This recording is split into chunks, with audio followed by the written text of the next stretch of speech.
Hello, everybody. Hi there. Howdy. Let's get ready. Okay. How's it We going, good? We everyone? good? Someone's already petting the dog. My boy, come here. Mwah. I moved the camera over, and now it's harder to get him on screen, but we got him. We got the boy. Oh God! Immediately. All right, you do the intro. I got to go do push-ups. I really enjoy that. I will do the intro. Hello, everyone, and welcome to the Drock Show. We're so happy to have you here today. I have taken over, just like the people in the SBS. Here I go. It's Zoro's You know what? birthday As long as I today. got the energy for it, I might as well make him clap push-ups. Let's go harder. It's only All right. 5. There's a bunch of first-time live streamers. I love that. And we have a sub with Prime. Tons of people. Hype train. The train is hyping. The train is here. It is hyping. Oh, So back to everyone. So I'm going to do clap push-ups as long as I have the energy, but I do realize now that I gave blood yesterday and it's way more easy to be out of breath now. I got a lot less hemoglobin than I had. I'm just proud of you for giving blood because you used to hate the needles. Yeah, no, well, here's the thing. I've never actually been afraid of, since I was a tiny kid, at least. I haven't been afraid of needles. I've been afraid specifically of my blood being taken. Like, shots haven't scared me at all since I was very small. Like, I think the last time I was afraid of shots, I was like 5, and after that I was fine. But, like, specifically my blood being drawn freaked me out for a long time. But no, it wasn't that bad. I guess I've matured into a real adult now. I wasn't scared of my blood being taken. I didn't watch the needle go in, because that's terrible, but I did make it through it okay. I love needles. Yeah, you're weird though. Yeah, I know. So when I got my nose pierced, I was like, yeah. Okay. Well, it's pretty cool that everybody is here for a long land. I know. I want to introduce our new format right away. All right. So people have been talking a long time about these being 2 streams, but I didn't want to do 2 drawings. But what I've realized is we're going so long that if I go back to the original scope I had for drawings, we can just do, or I didn't want to do 2 videos, 1 drawing, sorry. So if I go back to the original scope, make things a little bit simpler, we can really easily do 2 videos and have it be 2 drawings per stream. And the way we're going to be organizing that is we're going to do the first part as a review discussion where we talk about it book club style like we have been. And then Corkboard Corner on YouTube is going to be its own video because it's usually very separate content. It's not necessarily about the arc. And I think this means that from now on, we're going to be doing our like closing segments before Corkboard Corner, if that makes sense. Like at least arc MVPs and favorite devil fruits, I think should come before. Does that make sense to you? Yeah, we can see how it works out, see how people like it. Yeah. And I also came up with something really fun. We all know Mama's had some amazing predictions. They're not all hits, but they're all amazing. And I really want the clickbait power of putting her predictions on a thumbnail for Corkboard Corner episodes, but I don't want Mama Drock to get confirmation about what theories are true and which ones aren't by... Because I will. Hey, yeah, they're going to be theory videos, sort of, but... and they're not going to be for everybody, but I think we're going to have the main review channel anyways. So my thinking is, right, I am going to roll a d6. On a 1 or a 2, I'm going to pick a prediction Mama said that's wrong and put it in the thumbnail. On a 3 or a 4, I'm going to put a prediction where we don't know if it's true yet and put it on the thumbnail. And if it's a 5 or a 6, I'm going to put a theory Mama Drock's been right about and put it on the thumbnail. That way we have the potential to get that clickbait power in of people going, oh, holy shit, how did someone guess this? That's incredible. But I'm not going to be confirming anything to Mama Drock because I'm going to be rolling a d6 every single time to determine if I'm going to be using a accurate prediction or an inaccurate prediction. I'm not going to tell her for sure. Baby boy, you're so cute. You get pets. No, I will not tell Mama Drock what I roll. It will just be a d6 for me. Hey, Blair. Yeah, so on this all happened because we were talking and we were saying, yeah, love the book club on the Long Long Island. It's not like the Long Long Island is giving us tons of information about the world or information within it. It was kind of one of those beautiful reader's breaks that he does for you. But it's interesting and fun, even though I hate Foxy the pirate with a passion that burns in the night. How dare you suggest I read ahead, Haberfax? We all know that I try to be a good kid and just stay on task. For what it's worth, I agreed to letting you read extra ahead this time for good reason. And so I might have read ahead. I read deeply ahead. I think I'm on 332. I have to do more push-ups already. Jesus, I feel to put a longer cooldown on that. You keep going. I think I'm on 332 now. And we just decided that I would read ahead because we're going to do all of Water 7 together. 5. And I'm not looking at the G8 yet. Why am I not looking at the G8, Drock? Drock, why haven't you sent me the G8 yet? Why did we decide that? Oh, I'm back. Yeah. Oh, you weren't on, so you didn't know. No, what happened? Why did we decide that I didn't get the G8 yet? Just because then I feel like taking a detour for filler feels weird in a book club. Like, that's the format we're kind of framing this as. So it just felt kind of weird to me. But we're going to be going back to watch it together at some point. I feel like stopping for it, non-canonical content doesn't make a lot of sense for what we're doing. But I want to see it. We're going to see it. We're going to see it in our next break. I'll watch it together with you on Discord or something. Yeah, okay. Maybe we can do a watch party on the Discord. I did hate the Foxy so much, P.S.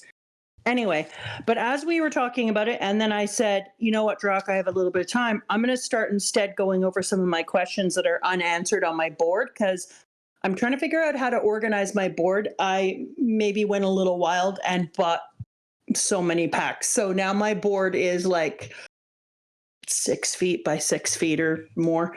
And so now we're trying to decide how I want to organize it. And as I was trying to do that, I went through these questions and I came up with some stuff. I came up with some stuff that's pretty corkboardy and very not attached to the Long Long Island. So we decided that we would separate it so I could talk to you guys about it. Mm-hmm. And then as far as the reading ahead, I think you have a real defense this week, which is genuinely... I called to be like, hey, how far are you? And Mama Drock went, oh, you know, I'm not that far yet. I'm only at like 324. And I was like, did I misremember where you were supposed to stop? And no, it turns out she misremembered where she was supposed to stop, thought that she was not that far yet, had read like 3 chapters past the stopping point. And then you were like, you know what, if you want to do them all in one next week. Well, I think I don't remember how we exactly came to it, but at first it was me going, the next one I think we need to take a week off, because I think it's really important that Water 7 is one video. Like, I think we need to do, I don't think it works as well broken down as a lot of the other longer arcs. I think it should be one big discussion. And not just so I don't need to have part 1 on a thumbnail for clickability. But I really do think that it fits being one discussion really, really well. Change the title. Oh, the title got disapproved. That's what happened. Oh my God. How do I do that? Because, they rejected my title. So that's what happened. That's what the alert was. Let's see. Mom Piece 11 Long Ring Land. Will it like this one? Thank you, Red Potato. Hey guys, it doesn't let me. We're just stuck with the wrong stream name. Sorry. That's bizarre. Okay, yeah, so in the end, you guys are going to be corkboarded today, even though there wasn't much to look at in here in corkboard land. There's some stuff at the end, but I didn't want to. That's my defense. My defense is I didn't want to. I just started thinking about other things. Yeah, I think what we kind of came to is that you didn't want to take a week off, and you had already started reading ahead. So the deal we came to was you could start reading Water 7, now, we just wouldn't talk about Water 7 today, but that would give you enough of a head start that reading it all in 1 week without taking a week off made any level of sense. But we need to make sure that we warn all the community, because I will have finished all of Water 7. Give him a treat for the Bellamy. Okay. And people like to know if we're going to be reading. Come here, buddy. Come here, baby. Come on. There's people who are here for e-girl. Yeah, sorry everybody here for the e-girl. I mean, she might be here for a little while. I'm leaving a bit early today. It depends on how long Corkboard Corner takes, but I'll be leaving a little bit early today because I need to get ready for a paint night. My wife made plans to have people over to do some painting together. It's going to be a fun little activity we're going to do. I'm excited for it, and I have to get prepped. So I'm figuring I won't go too long today, but if we finish Corkboard super fast, I might have time to work on the long-term project while we hang out and maybe read a chapter. That being said, that's not supposed to be the title, and Twitch, without giving me an indication of what the error is, just keeps saying, like it said it when we launched, it said it when I tried to update it, it's just like, it failed to change title, sorry. We're just stuck. Twitch has decided that this is, aokiji is the Renaissance e-girl. Okay, are we ready to rock?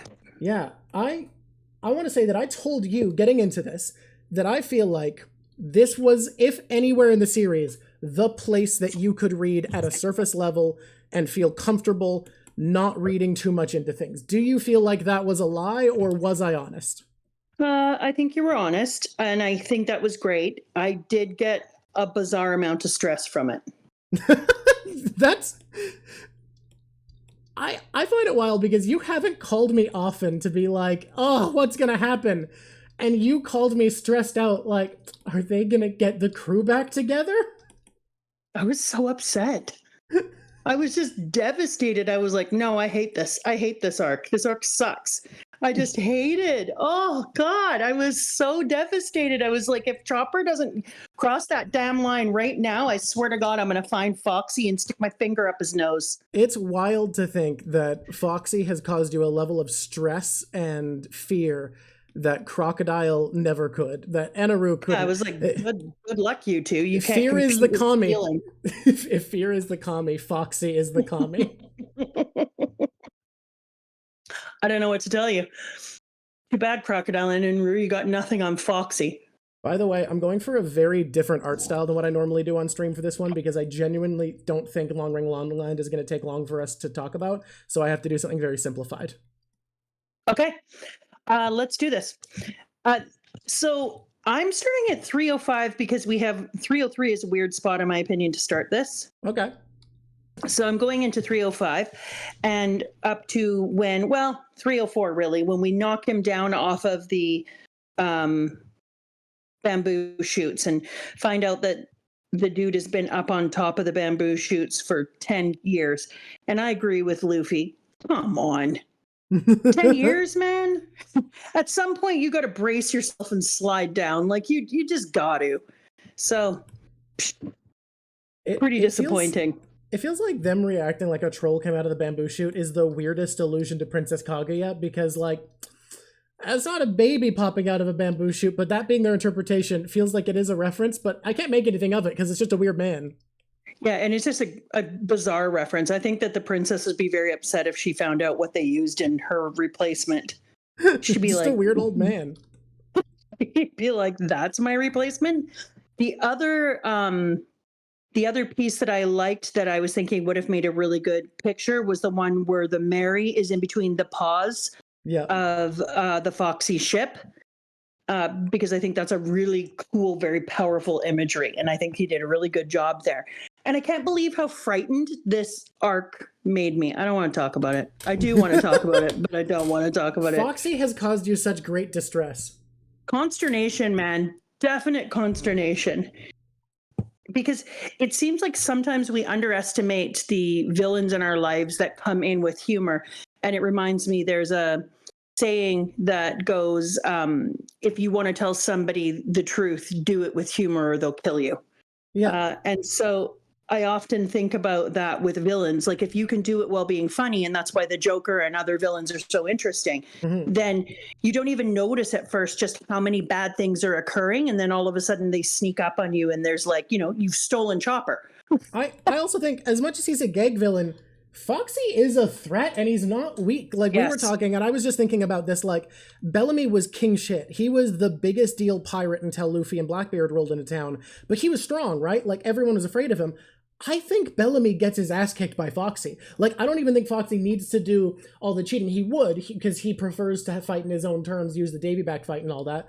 But I don't think Bellamy gives a shit about the Davy back fight. I think he just tried to jump him, and I think he'd lose. Yeah, I agree. And I think that he's an amazing character, and I think that he's a great villain. I just hate him. And that's what you want out of a villain. You want hatred. There's villains that you love and there's villains that you love to hate and there's villains that you just hate, and Foxy is the perfect hateable villain. Yeah, I agree. I also think before we get too far ahead, the idea of the island being called the Long Ring Longland, and that when the water goes down, they're all back up and they can move to the next land with that nomadic principle if you don't want to overuse any one area and let it heal. Because each of the little islands in themselves are quite small, it makes sense that you wouldn't stay on that land because you would overuse its resources and you'd have to worry about what you'd have left. So it was pretty cool, this idea of them moving from place to place to place. Yeah. I agree. Okay. And what an interesting thing to have it done in this way, like have the houses in this style and the it was an interesting choice. So how do we want to get into our Davy back fight to talk about it?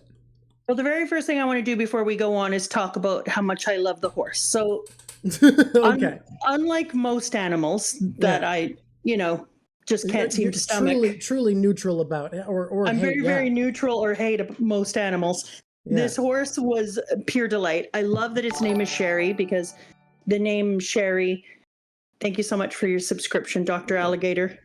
The name Sherry is after the French word chérie, which means beloved. So I really like they chose the name Sherry for it. And what a kick in the teeth. We go through the horse choosing not to go with all the other people and all of its friends when they move on. And you're just like, oh my God, what a beautiful, wonderful companion, and what a beloved companion. It just stays there and bees with him and waits for him to not realize somehow that he could just slide down the bloody bamboo pole and at some point it's worth dying. Like, come on.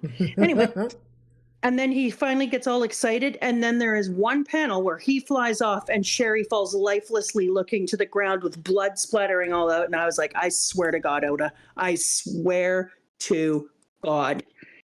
And then that's how we meet Foxy and his companions. And immediately I said to myself, yeah, well, I hate them. They show up and the first thing they do is shoot a horse, and you're not like, these are great guys. And then they're like, why do you care about an animal? It's better to hunt them. And I was like, yeah, we're done here. I mean, for what it's worth, earlier in the series, Sanji and Zoro did have a hunting competition. Not like the Straw Hats don't hunt animals. Luffy's entire thing is loving meat. Yeah, I don't care. I don't want to have them shoot this beautiful horse. Sherry getting shot, this person. Sherry getting shot was the first time I cried in the anime, no joke. You know what? No, that's this can't be you crying here I'm fine with. How is this the first time? I'm just going to say, that's fair. I mean, I'm surprised it's the first time, but I don't care. I get it. Watching them fall to the ground like that after their story, that was mean. All right. Absolutely. That was cruelty. So I hate Foxy, but I'm reading a colored version as well, and you checked it out, and it is Viz. It's the official translation still. Yeah. It hasn't translated any of the kanji in the background, which is pretty cool because I've been learning a few different kanji. And so I keep searching for the kanji I know and then looking up some that I don't know when I think they're cool looking. And then I use my other one to kind of put beside it and compare the backgrounds to see what things mean. And that's been really fun for me. And I like this idea of this 3-coin Davy fight run by the Orthodox Rules, the Pirates Challenge, because 3 coins are used so much in story work. And 3 coins are a symbol of heaven, earth, and humans. And so I really like this idea of there being a challenge using these same, like, it's used in songs, it's used in movies, it's used in narrative stories. So it was pretty cool that they decided to do it this way. And of course, the minute it happens, Usopp is showing greater and greater intelligence as we go on, by the way. Like, making the connections between the empty boat that was in the water and the people who didn't know what to do with themselves, and this challenge, and saying, like, no, Luffy, we're going to lose all our crew. Like, he immediately understood. And I was kind of all like, Usopp, my boy, look at you. Look at you doing your thing. And I'm a little excited when Usopp is kicking it these days. Don't at me. We all know how I felt about Usopp. Move on. I think people are just happy that you're starting to like Usopp. I'm just having these times with Usopp when I'm like, he's coming together. Ginto Kisama has subbed, and they say they're very happy you're loving One Piece. Aw, thank you. Yeah, I'm afraid that I'm being dragged in. I started to drag my heels on Water 2 or 7, and we'll talk about why in a minute. Yeah, I'm just gonna take a second here. No, fan base, stop. The Discord has to stop when she reaches a new arc, giving hints about what the tone is going to be, because it's scary. Stop giving expectations too. Let people experience things blind. Fan base. You scared me, and I said I don't want to read it. It sounds sad. And then I won't talk about that moment because I was all of a sudden like, oh damn it! How many moments am I in yet? I don't know. I thought I'd been so good, and then I was like, wait a minute. I think I've heard a few of these already. Oh, I know that I'm doing better at not cursing, because the reason we couldn't monetize the last video was because the song stopped being royalty free, not because of my cursing. That's hilarious. I need a new song. Working and on you that were right like, now. I needed to swear now. I could have sworn. I could have cursed last episode. Timo, no, I would never eat that damn cheese. But also, I had a dog named Timo, and he was one of my very favorite dogs ever. Oh, okay. Look at all those gifted tier 1 subs. Oh my goodness. Thank you, the saintly Marco. You are saintly. Here, talk for 2 seconds. I'm opening the door to allow the baby out. Absolute W's. You are correct. Marco's a champ. There you go. We're going for something a lot simpler to try to finish it in time to get to Corkboard Corner for a new picture, but I think this is working. Your dad decided to go for a run and not pick the pups because he accidentally tried to poison them. Yeah, poor poisoned dogs. Yeah. Okay, here we go. It's a long story, everyone. The dogs are all good. The dogs are good, don't worry. Bellamy is not poisoned.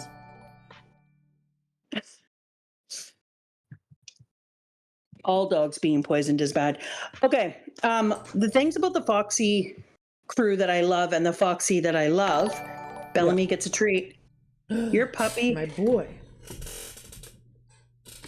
Yeah, somebody told me it was Zoro's birthday today. That's crazy. Come here, buddy. Oh, come on. That is true. People do need to sub to make me do Marco cosplay. It's very important. Oh, my boy.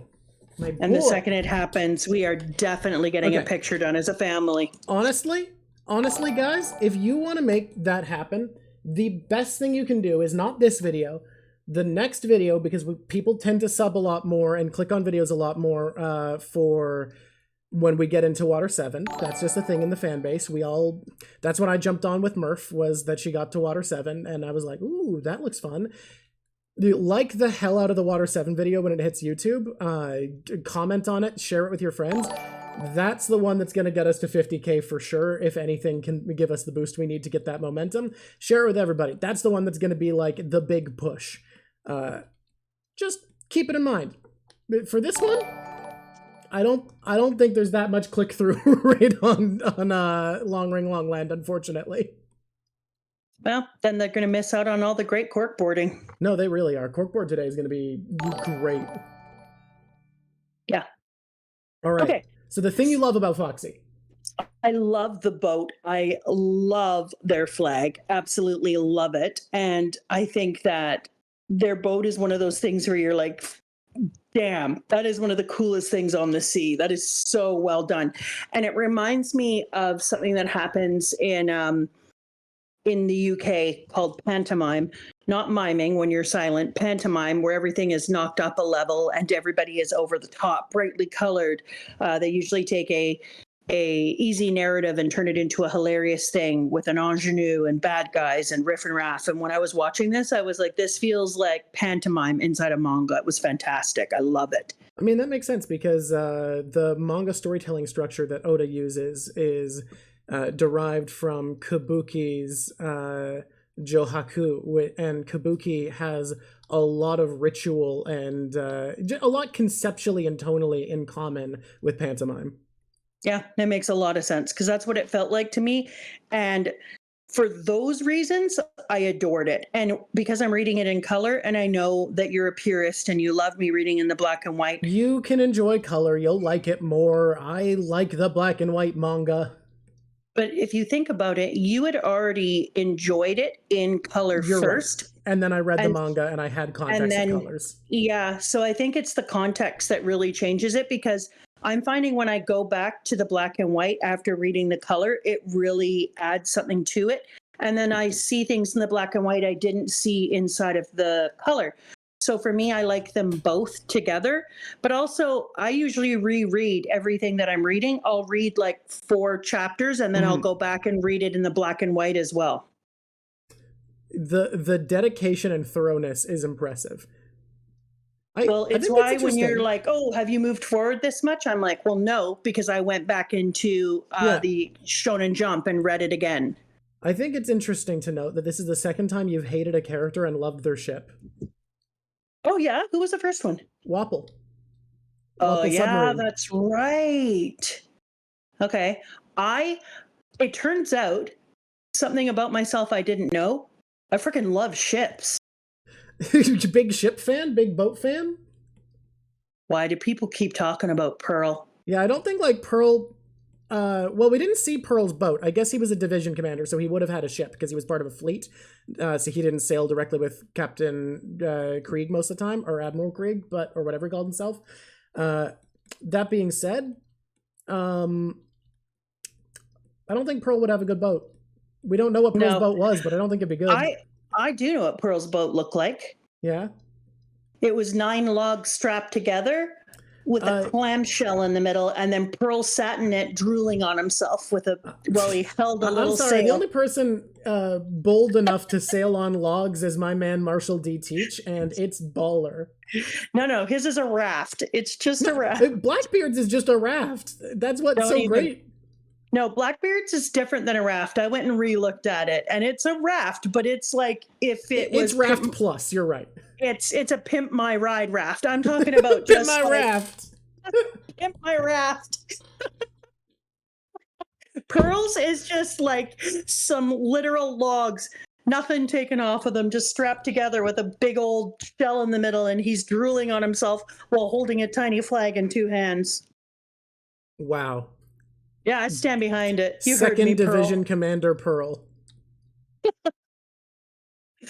Second, you wish you were on the podium. Anyway, so then I like that right away we go into like a carnival life, because you were thinking to yourself, like, if you're stealing so many people from all the other ships and putting them on your boat, right? Part of you kind of wonders, like, yeah, there's this pirate's right to doing things that are correct and not wanting to apparently be peanutty and wanting to maintain face. But at the same time, how do you keep such a good crew? Well, number one, it's what you said. You are actually a winner. And you get to be on the winner team all the time. You Foxy's get to be out on the winning winning team nonstop. And then number 2, immediately they set up a damn carnival. Like a whole ass carnival, and everyone has roles, and they're all partying together, and they're all playing together. It really does seem like if you were going to be on any villain's crew so far, Foxy's is the best time. 100%. You don't kill anybody. Like, you just steal people's crew and their shit. You just hang out. You throw parties. Like it does seem like if you were going to be on any villain's crew in One Piece, Foxy's is the best time. Yeah, exactly. And that's why I said, like, this is a way that you could actually keep people. People would feel like, hell yeah, I definitely want to be a part of this. It's fun. I don't have to worry about going into giant battles. I get to sail around the sea. I get to sneak attack on people. So as a pirate, you get a lot of the things you like, but you also kind of get rid of some of the things that suck about being a pirate. We're a pirate crew who shows up and challenges people to like dodgeball and whatever. Yeah, exactly. So, and then everybody on shore gets to cheat, and cheating is fun for them. They're pirates. Yep. And so I was thinking, like, this is, and every one of them are dressed absolutely outrageously fun and seem to have good camaraderie. So there's a lot of great things to being in the crew with him, even though, as I've said before, I hate him.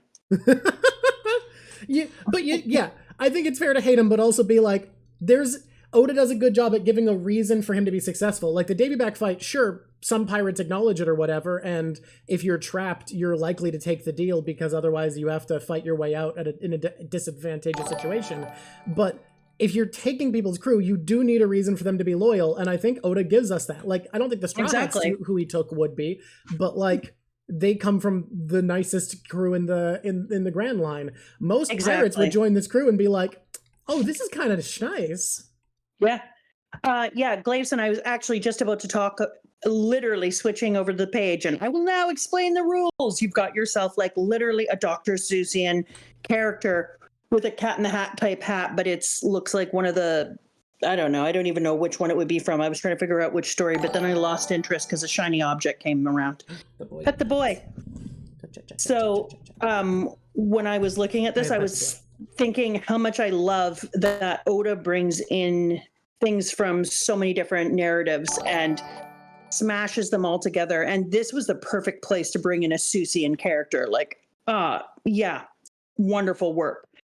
And another thing I liked about this arc and the game that they played and getting to see this game is we got to see all of our Straw Hats find new ways of using all of their talents without being in like imminent danger.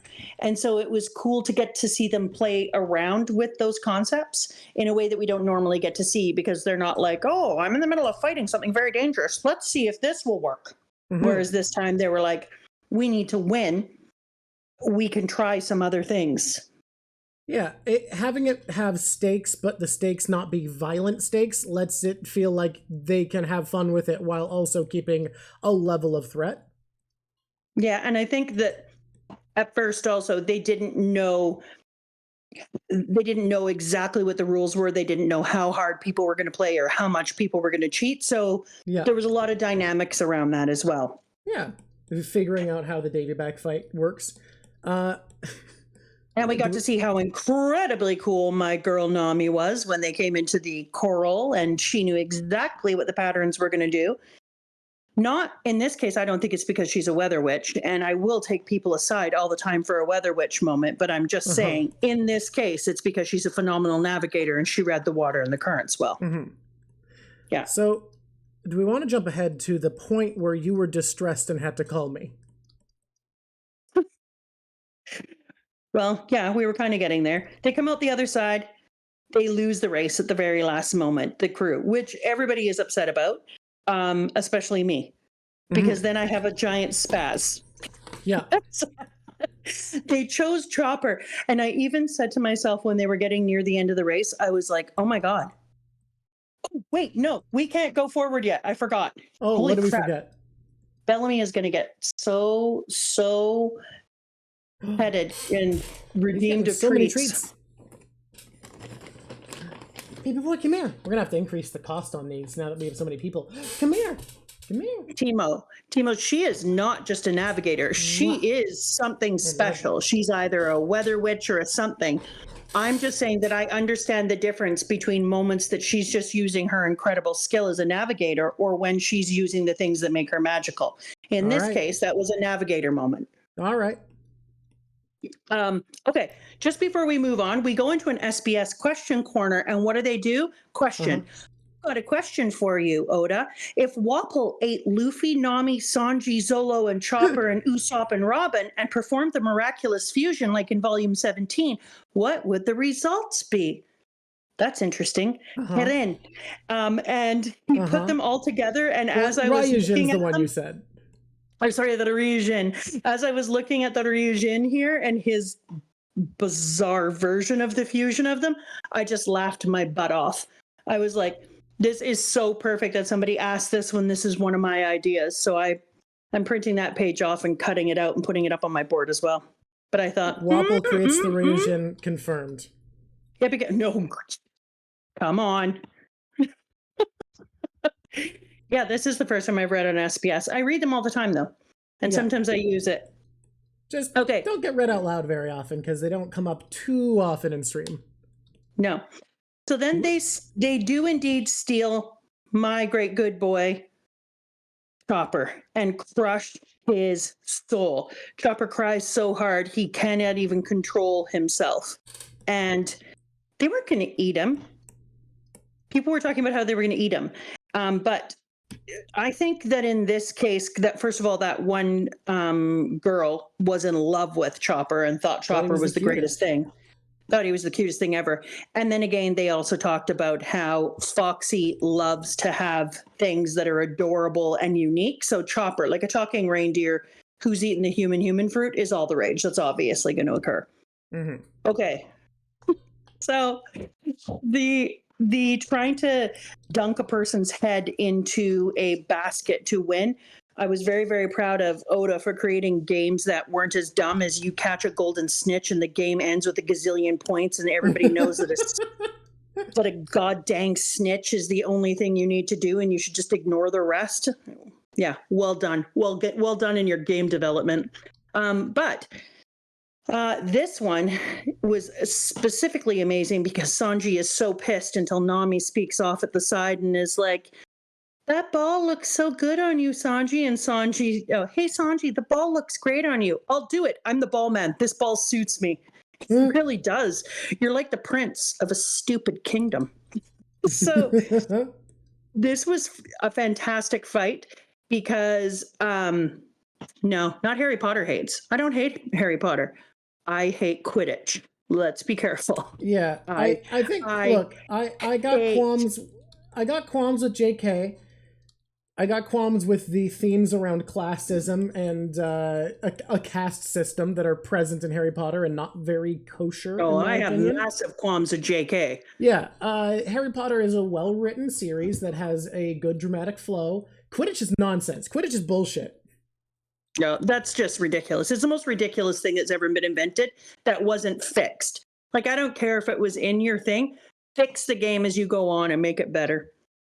Okay. Like, people defend it by saying sometimes the snitch doesn't show up. That doesn't make it better. That means sometimes it's a different sport. It's stupider. It's a different sport. Exactly. That's exactly what I was about to say. It is. It becomes a different sport. Let's not go into our Quidditch hate. There's too much. It's hard. So instead, the fight between these people with the half fishman, half giant, and then the Sanji and Zoro was fantastic because they fight so hard. And when people say they hate each other, I feel very disturbed by that because they're clearly brothers and they are the kind of brothers that is so competitive. And they're different but similar, and all of their similarities and differences clash in just the right way. Because what was so cool about this fight, and you and I talked about this when I called you to tell you all the things that I was hating and how I wanted to slice Foxy in half, was that the second they quit screwing around and attacking each other, which it's a great trope when you have the siblings beating the crap out of each other instead of the other team. But the minute they stopped, boom, instantly they won. It was like it took them no effort at all. They were like, oh, fine, we'll work together. Boom, won. Okay, now we don't have to stand this close and work together anymore. And I just love that idea because that's the exact same kind of feeling as siblings. Like, fine, we know that we can win. The second we work together, we know we'll win, but we have to hate each other first. We have to fight. It's important. Have the sibling rivalry and get into a hostile disagreement, and then we'll work together. And the crowd is stunned. Team Straw Hat is pure power. How dare you try to help me? Then stop needing my help. Now that is a phenomenon. I might want that up on my board too. How dare you try to help me, then stop needing my help. So good. So classic. So I think that's what was amazing about this fight. It just showed again the pure incredible power of these two and how when they work in synchronicity that nothing is beyond their scope. I know what everyone is waiting for. Yeah? Yeah. Because I told you. Uh-huh. Because I told you. Look. Yeah? Look. What?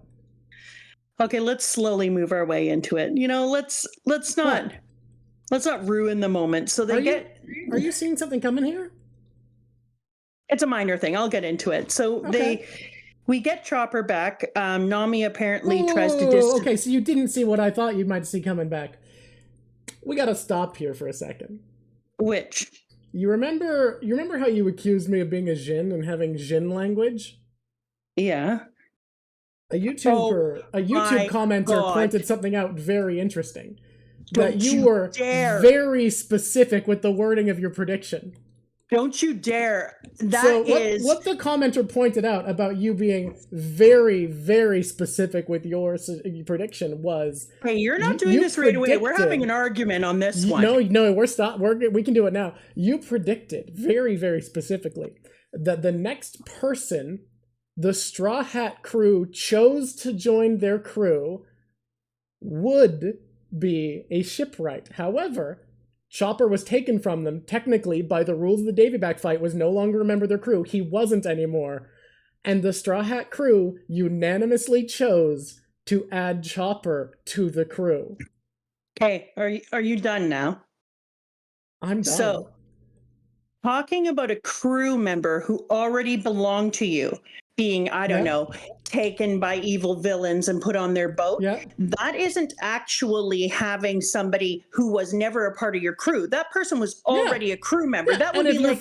if your phrasing was, what new person... Let me finish. You don't get to interrupt and try to win more by just overpowering me. If I had been taken and shoved into the jungle and then brought back, I'm still on your family. I was part of your crew. Was pick. Your phrasing was so specific. It wasn't who joins. It was who the Straw Hats pick next. And they picked Chopper.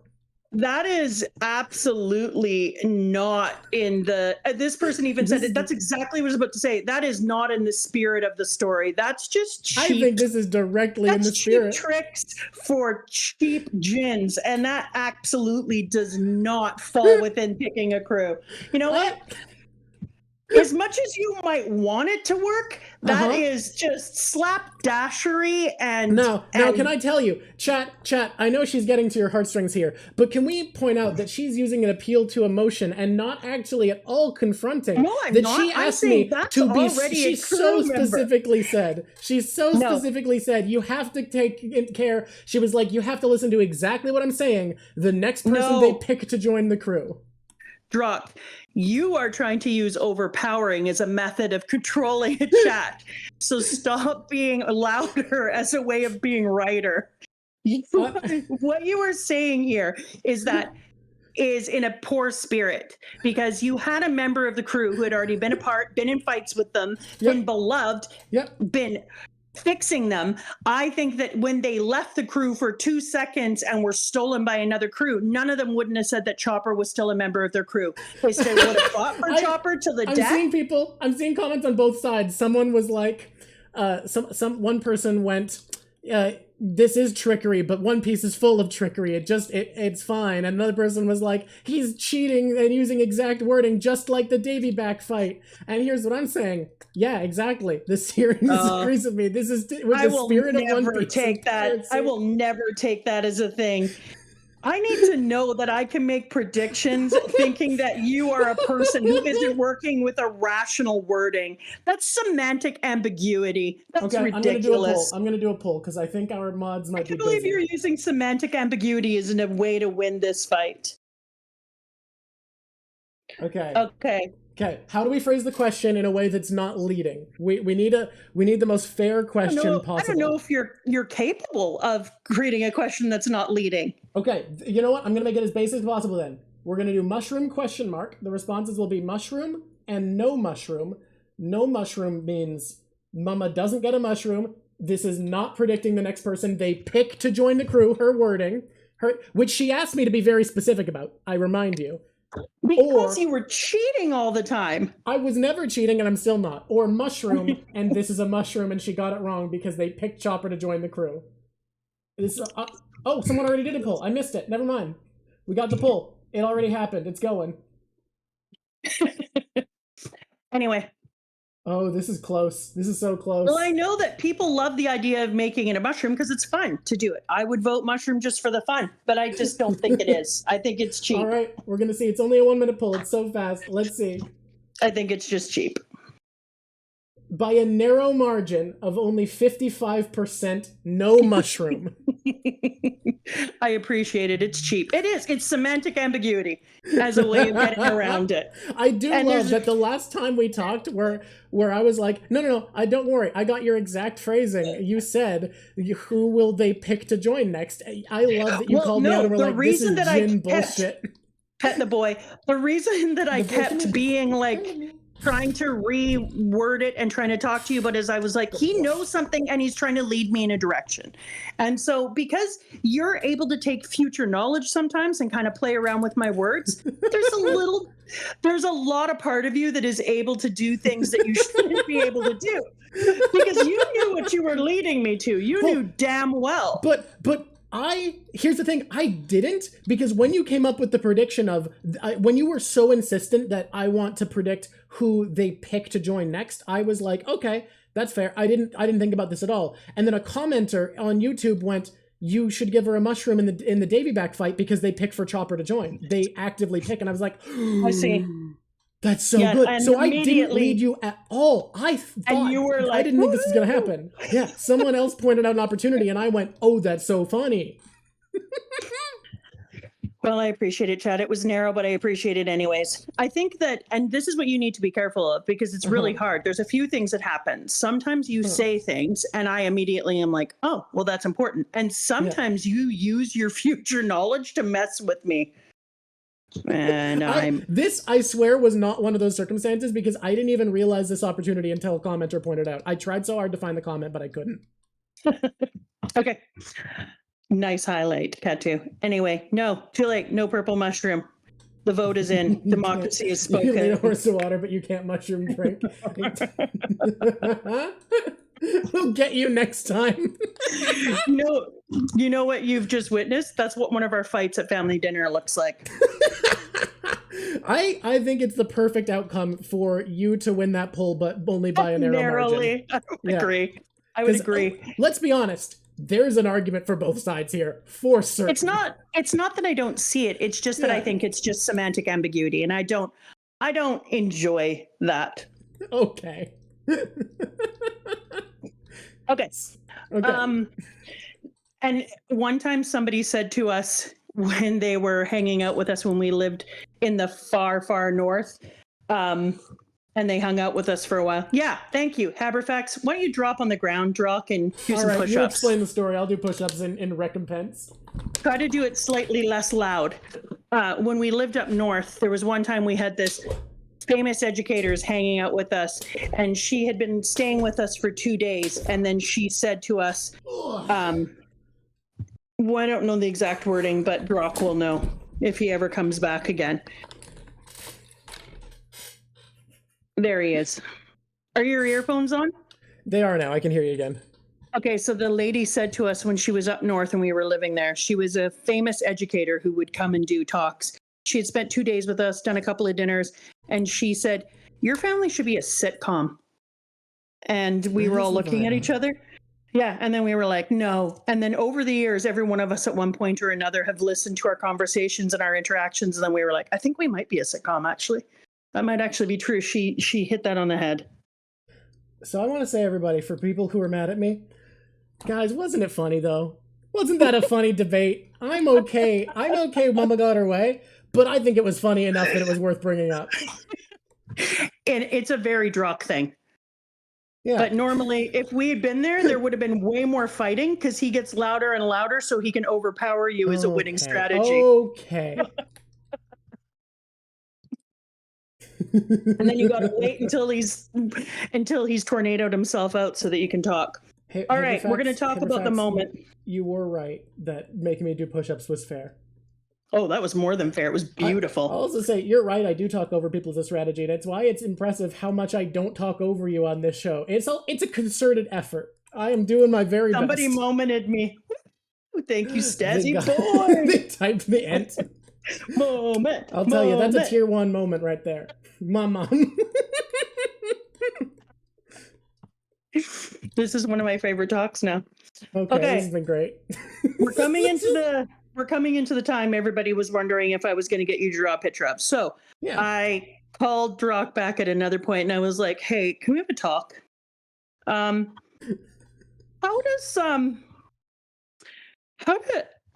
the community responding to an afro? And and Drock was like, yes. Yeah. There's some splits on this. There's some real splits. And I said, how are people in how are people who are African American feeling? How are people who are from Africa feeling? How are people feeling? I like, obviously they do not speak for everyone. Black friends I know who've watched One Piece are like, it's fine. It's like there are a lot of boxers with afros. This is just a joke about like there being a lot of great boxers who have an afro. And that's nothing. It's a hairstyle. I have seen comments from people who disagree with that take. I only have the perspective of the black people I'm friends with. I will say that my stepdad, who was definitely white, had quite a big afro. I feel like, and so does this great painter right here. True. You think afro? Okay, Fizzbomb. I'm African American, and the afro, it just makes him the strongest form of Luffy. I have to tell you, the best Luffy has ever looked, and this is why I said it, because part of me wanted to choose this panel here in chapter 313 when Luffy comes out and he's got the fire skull on his chest in blue and he's wearing the afro with his. And it also, Usopp could not look better as a corner manager in the entire world. Why does Usopp as a boxing manager look so good? I don't know. Like, it is such a look on Usopp. Like, he puts on the, like, serious face and he has his goggles down and it's just like, holy shit, the dude was born to manage boxers. Yeah, he was literally in the wrong area. And then you see Luffy's look and you're just like, damn, Luffy. That is the best Luffy has ever looked. Like, he looks wicked. Hard to put a straw hat on, but wicked. I enjoyed that very, very much. So then I talked about it and I said, I don't know. I don't want to piss people off. I'm not in a community and I don't feel like I have a right to make a decision. It's one of my very favorite panels ever. That one or the one where he's doing a punch and he's jabbing forward and Usopp is in the background. Love that one. That's 314. But we decided not to. I think the battle on the ship, after you and I had talked, after we had got Chopper back, I decided to take down my worry and my hatred. If you would want to be a member. Mama, if you love afros, would you want a member of the crew? Would I want a member of the crew to have an afro? Yeah, well, I wouldn't care. First of all, I don't care what people do with their hair. Second of all, I do love an afro. I think they look wicked. If somebody on the crew could pull off an afro, they should. I feel like, I mean, Usopp, if his hair was slightly shorter, would just have an afro already. Yeah, I would agree. Like, I feel like if Usopp cut like 3 inches of hair off, he has a little afro. Well, it's pretty darn curly. Yeah. The fruit that we got here, is it slow fruit? What is the fruit? I think slow. Foxy's fruit is cool as hell. That's a good fruit. Foxy's one of those characters who you hate, but everything around him is kind of great. Like the gimmick of the Davy back fight for pirates, the fact that he's like, his crew gets to hang out and party. His fruit is awesome. His ship is fun. Like, he's got a strange dad bod, yet somehow still has like a amazing six-pack on it. I was thinking about how wild Foxy's body type was earlier, because like the belly with the six-pack isn't uncommon, but it's like a powerlifter thing, and this man has no upper body. How does he have the powerlifter belly with no upper body? What is his deal? Yeah, What's this guy's routine look like? I'm wondering if we're going to get a person with an afro now, because Foxy equals Count Chocula. I agree. Because someone asked about it? Katu. Yeah, well, after Katu asked about it, then everybody is like, ho, yo, ho. Everyone said the same thing. And I know that it could just seem like a pirate thing, but you know me, I read into everything. Yeah, no, that's why chat should avoid giving stuff that could be read into. You guys don't know how hard what I do is of someone this perceptive talking to them about One Piece this often and trying not to give clues. I know I haven't been perfect, but I promise we're it's definitely really getting difficult. a crew member with an afro now, and I'm excited for it. I can't wait. Next time I see somebody with an afro, I'm going to be like, oh, they're coming on crew. Okay. Like who's I adore. Yeah. I adored the fight on the ship. I thought, first of all, getting to see the ship and getting to see inside of it and moving throughout it and finding all the secret rooms and the interesting things and the costumes. And it was just so cool. It was so next level. It was almost like we were getting to see a play. So it really was. I go back to that idea, and it makes sense, the idea of both kabuki and a pantomime, because this was theatrical. The only word that you can use for it is like phenomenally theatrical, and it felt big and delicious, and I was excited for every minute. And then having the crowd won over also gave it that sports fan drama in the background. So it's interesting because people might, and including me, might like put this chapter off as being just this like little tiny moment of a funny little side story. But on the other hand, it does this good job of building up. So the thing that I ended up thinking about last night while I was remembering reading this is it built up the hype. It's like a hype train here. All of a sudden you have big fights, glorious things, pantomime, carnival, noise, all these cool sights, sounds, people, everything. And so it's building up the hype. So by the time you get into Water 7, you're at a new level as a reader, because he just crashed you down when you came out of heaven. I mean, I told you I had to go for a long, long walk on a long, long land because I had just fallen from heaven. And this allowed us to be rebuilt up without making the stakes too high, even though I had a little freak out on the side, and then takes you into Water 7. So you're back up again at the top. Yeah. Thank you for the compliment about ability to not spoil things. I think other people could do better. I have fucked up sometimes, but I am doing my best, and I think I've been watching some other content of people going through with someone for the first time. I have yet to see someone do better than me, so I'm not going to beat myself up about where I slipped. No, I'm always looking for clues. You are... I think it is a testament that I think I am doing better than other YouTubers I've seen do things like this, because you are so much more perceptive about clues people give you than most people as well. Like, oh God, you are constantly looking. I like to think of the inside of my brain as just a whole bunch of thoughts. And then the minute somebody says something or I read something, my brain goes highlight, highlight, highlight, and highlights everything connected to that thought, and they all come rushing together. I think you're fully right that it is so important to build this up to hype again. And you're right, it does it low stakes, but it gets you ready for adventure again. It's so well paced. And what I was talking to you about, why I think it's perfect for the way you're reading, is Skypiea is entirely about the world. Like, it's, in my opinion, more about the history, the poneglyphs, whoever built them. It's about the Shandians, the Skypieans. It's about Calgara. It's about Noland. And then after all that, it's about Luffy and Eneru and Konas and them. Like, I think the modern day people we're actively following are genuinely less meaningful to Skypiea than the greater world. And I think it's so important to bring you back down to something so basic as a man walking with a horse to get you ready for a saga that is very set in the present. Like, well, no, he does it even more amazing in that. Is it okay if I interrupt for a second? Yeah, no, go for it. That was at the end of my thought. You start by getting there and you meet a man and you help him, and you're on a long, long island and all the animals are different. And then you hear his story and it reconnects you with a Japanese traditional story and a Chinese story, and you're connected to it, and you come down from all of the stuff that you've just been doing in one of the most gut-wrenching arcs we've had so far. And then as you're doing that, he attacks the animal that he makes you fall in love with, and then you're like, what the hell? So you reinvest deeply as a reader, and you're like, I hate that guy. He's already a villain. And then as you're already hating him, Usopp brings in the strange thing you saw on the ocean and starts to thread you back to the time before you were at the island.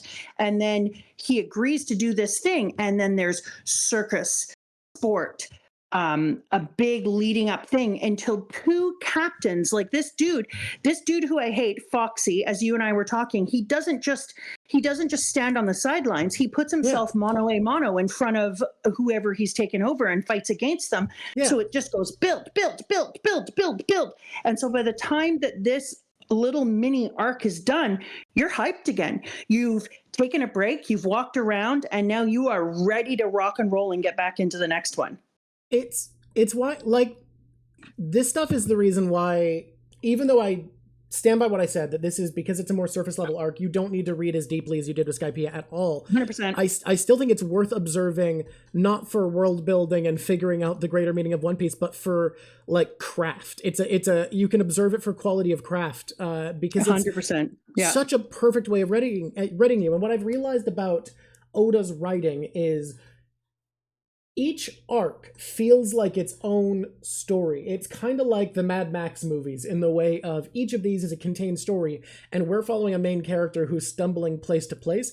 But because there's not a break for us, because we don't go home for 2 years before the next movie comes out, there needs to be something in between to get you ready for what comes next. And I think Long Ring Long Land is truly perfect at that. I think it is perfect, no flaws, at getting you ready for another adventure, for getting you back to gear after you've just been through an insane adventure in the sky. I think it does wonderfully. I agree. So that was why I really liked this. When I was laying in bed and thinking about, okay, what is it that I really enjoyed about this? That's what I determined. That he leads you in with the right in the right pacing, with the right things, until by the end of it, you are ready for your next adventure. It's a one-off. You don't have to worry about it affecting everything else too much. But just at the end, he reminds you, yeah, we had a lot of fun and games here, and this was pretty cool. Well, no. But yeah, no. But now I'm going to bring back the real world when we meet the Admiral. I don't want to get there yet because I do want to talk about this one little part first before we go and leave our Foxy crew. We talked about another thing that I would have really enjoyed seeing here. And that was all the crew kowtowing in front of the Foxy ship with the new, very horrible flag up. We determined that because of how long this wasn't the right thing to do, because it would take a longer time to design this one. It would be art that would be pretty time consuming, but I do love the Foxy crew basking in the horror of the new flag that has been wrought upon them. Yeah. And why I love it is, despite all of his cheating, all of what Foxy does falls apart if he doesn't have, at the very least, the honor to respect the Davy back fight. Like, if he doesn't respect that, he loses everything. So to not lose face with his crew, he is obliged to live by this flag until they can steal someone else's. Yeah, exactly. And so I was watching this and looking at all the things with the new terrible flag and thinking like, yeah, I guess that's it for you. That's your flag now. Enjoy. But I also thought, even though a moment earlier he tried to fool Luffy and do the handshake, and then Luffy ended up letting his arm just go rubbery, and he tries to flip them with super vengeance shoulder throw, and it doesn't go well. But then absolutely he just takes it and allows the new flag, the new Jolly Roger, to go up, because he does have enough honor that he understands that if he goes against this, then his name is mud in the sea, and the control that he has of the pirates that he's taken is exactly what I said. Massive honor, the chance to win, have fun, move around doing piratey stuff without having the type of pirate damage. If you had then, they all live by a code. They screamed at Nami, peanut, peanut, peanut. So they live by a code. So if he hadn't respected that on the Jolly Roger, he would have had moved himself towards mutiny. Not necessarily mutiny, but it just moves in that direction. You have less authenticity and less buy-in to your leadership. And I feel like the more we talk about this, the more I actually kind of am starting to respect Foxy as much as he's an absolute shithead, because like clearly is good enough at leadership that the respect of his crew is very important to him. I don't think he would get in the ring with Luffy if he weren't trying to, like, if it really didn't matter to him. That man's gonna live by this flag. Yes. Okay. He's an honorable shithead, exactly. Stazzy boy, that is the perfect name for him. Okay, then we go back. We give the weird little dude did Luffy give him the Jolly Roger? Is that what was going on Foxy there? versus Wapple, we talked about off screen, and we both agree Wapple's worse. Oh yeah, we think Wapple is grosser than Foxy by far. I still hate Wapple more. Yeah. I have a kid arguing with me nonstop about the Wapple's fruit, who tells me that I'm wrong. I still think Wapple's fruit is great, but Wapple sucks. Yeah. Okay. I love this question that this person is asking about, oh no, what if he comes back to the story because of the flag? And I had this idea that there's a possibility that somewhere way, way later down in the story, we could see Foxy again, that he builds up his crew, that he wants because now Luffy is his only loss. And so how do you negate a loss? You win to that person. So this idea that years and years out of nowhere, unexpectedly, he comes back, but the stakes will be higher and it will mean more. Yeah, you can feel free to pedal goes up this. Okay. Foxy will be coming back. We have predicted the pedal's gone up. Also, thank you, Oreo. I am doing my best on this picture to do aokiji some lazy justice. Some lazy justice. And then we meet the weirdo who I guess was freezing the ground under him, and that was how he was able. Admiral, is it Aokiji? Aokiji? Yeah, Aokiji. Admiral Aokiji. You have to pet the boy. The boy, come here. Bellamy, come here. Oh, he doesn't want to get up. I need to disconnect. Foxy is as if Count Chocula and Elvis had a baby. Yeah. You know what's funny? Aokiji is... Oh, sorry, you're talking about Foxy, what he looks like. Okay. I said if Foxy is if Count Chocula and Elvis had a baby. He does look kind of like Count Chocula, but also kind of like Elvis. And this person, Jordan, quit trying to make Pearl a thing. Pepper facts. Now I know that there's an idea of lazy justice that I have to think about. No. You already knew that. Okay, so you missed it. But Aokiji says when he introduces himself. Oh yes, lazy justice. I sleep. What do I think of lazy justice? Pepper facts. Here's what I was thinking about that. Mm-hmm. It makes me like, okay. So Ace falls asleep all the time. Luffy falls asleep all the time. So I was like, is this giant dude related to him? Is he Admiral D Aokiji? Did I say that wrong? You said Aokiji. It right. Just slowly. Because it's that same thing. Like, why does he need to sleep so much? Why do they need to eat so much? So even though he had said something about what's up with your family, and then I was like, maybe it's not necessarily that, then there's something else. So if you, because it does seem to indicate that he's not related, because he's wondering what's wrong. Yeah, because he's like this, what's wrong with that family? Yeah. So I was like, okay, well then there has to be something about this dude that makes it so that he also has some sort of thing going on where he has to regenerate and sleep all the time. My take on it when I got here, this is my first reading take, was that lazy justice to me was basically awareness.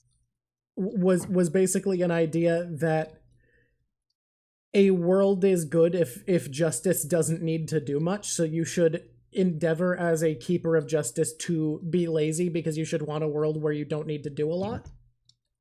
Yeah, I would agree. Okay. That was my read on it at first, but it feels weird to call that lazy justice, but that was the philosophy that made sense to me. Yeah, I could see that.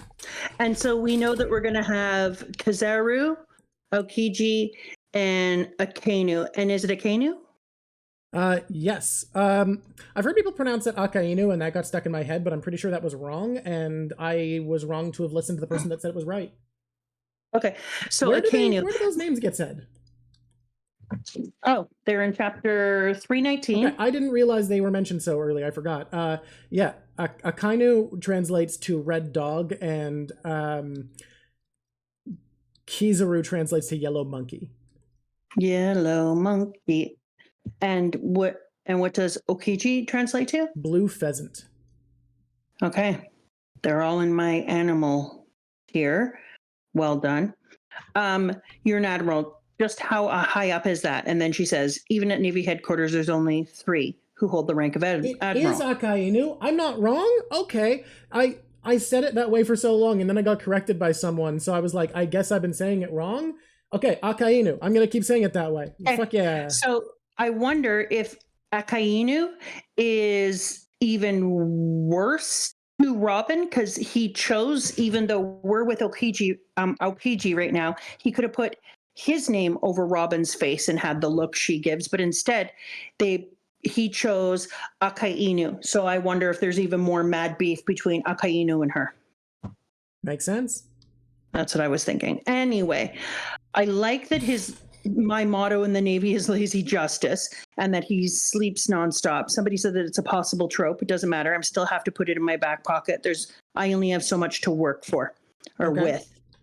And then what I really enjoy is he explained how he was going to help this old man, which felt a lot more like actually Navy work instead of this like pretending and not doing things.